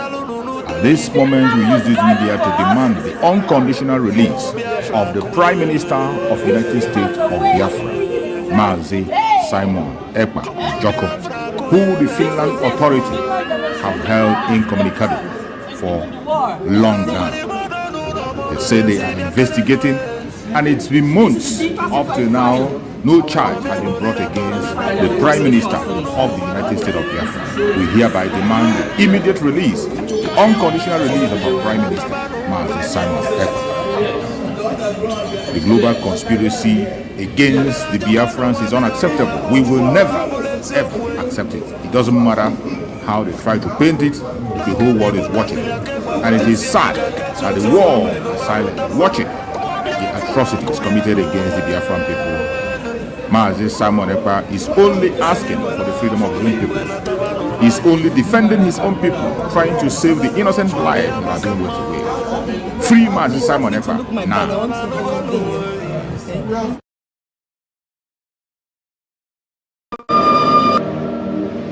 Now one na boss vive na kiti enoi.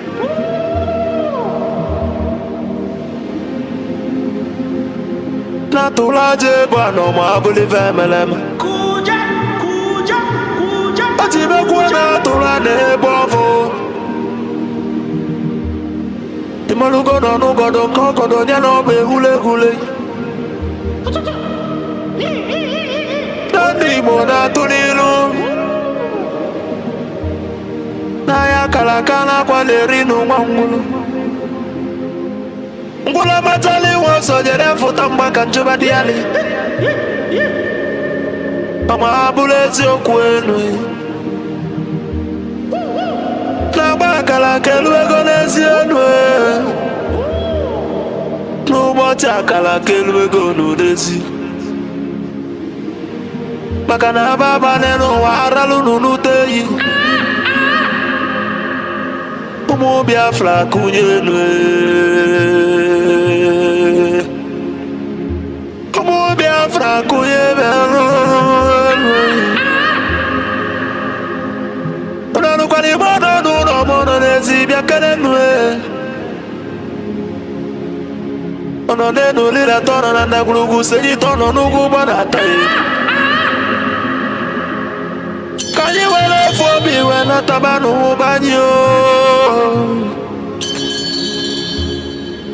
Maka na njikọ n'ụwa milion wee gbafuwa ma ha bụrụ eziokwu enyi. N'aka ndị kwata milion ka ịgba gwachasị enyi ka kezu ezu ọpa bụrịbụ wee lụta mmanụ. Ụmụ Biafra kụnyenu enu. Ka anyị were ofu obi wee nataba n'ụba anyị. Maka na ofu obi agbaka mma na nugo n'onwe.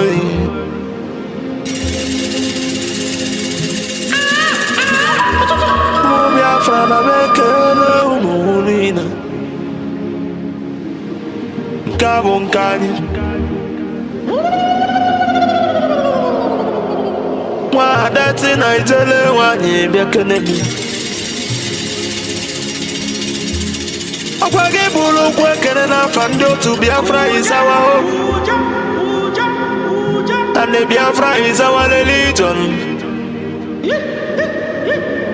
Nke ọ dị na nwata chi eze amụ n'obi bụ onye iwere ya. Wesị ya kene arụ gị o. Adụmegwu Chukwu. Ikemba one of Biafra land mmanwụ be m. Odogwu na-eli akara ya dike. Nwafọ ndị Igbo jiri dị ebube bido n'ebe ichebele mmanwụ be m. Ebụzikwa odogwu eji mara Igbo niile. Odogwu eji mara Biafra bịa. Adụmegwu Chukwu. Papa gị si ekene lụgị Filipu Efiong.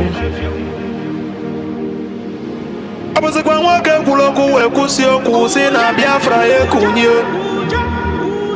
Na ya bụ Biafra ya tụrụ ugo wee nata. Ọ na-abụrụ na ya bụ Biafra ekunyego. N'ọkụ ọgụlị nwata n'aka na ele. Ọba gị si ekene lụgị onye ndu Maazị Nnamdi Kanu. Amadike Biafra kedu ebe ị nọ? Amadike Biafra bịa n'ụlọ.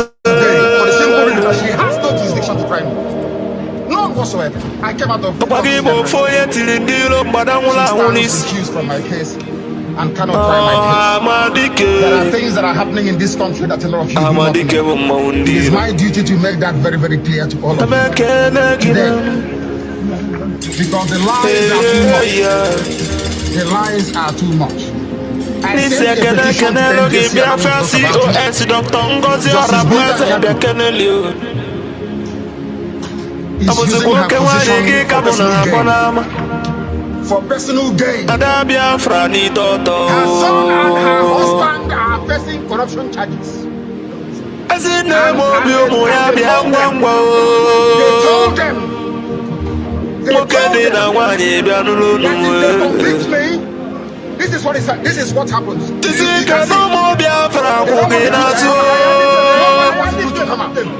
Nobody wants to do it. That's the problem. They sent her to my case. So the Biafra government in they know na exile cabinet bi anolo numwe ono ekene unu jisinu ike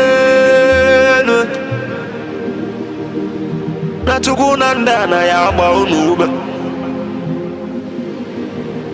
maka na onye soro bịa ya atọ ka ịmalụ ga-enu eyi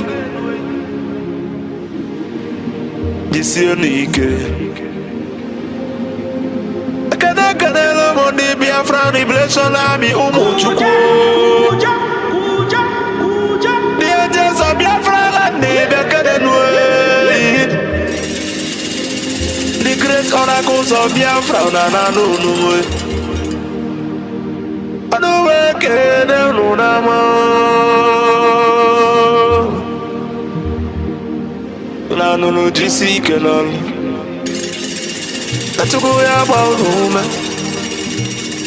Umuchukwu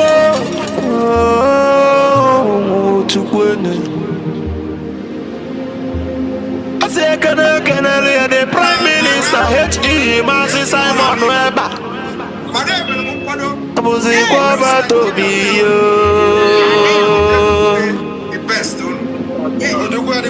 Atwalele umu Biafra Bianulu Anonganga Piotembe will name. I can show you, you will not see.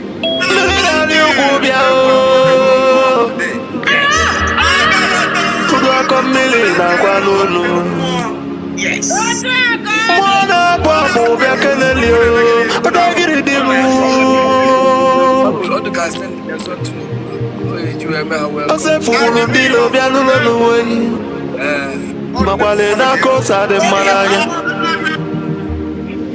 Mweji mwagu konyilo sinodilo kasojilo ya tiji sojilo wewalasa Muzikwe wabatobi Pagada gididi kebya nulu Mweji wekwala niyo Tujine tukunyele ndi Biafra na nulu Nuna beke nege Asimuna adele Biafra ni nenamo Asimuna adele ni nenamo Mandaye na bono mweno Udela nyi welien Mandaye na bono Nudonu no mwe Makanambo na boke kwe na bodike Moya na no, moya no No bivo ye debeli ne dene no wama believe emeleme A good legacy will last forever, wama believe emeleme And the remembrance of my bless you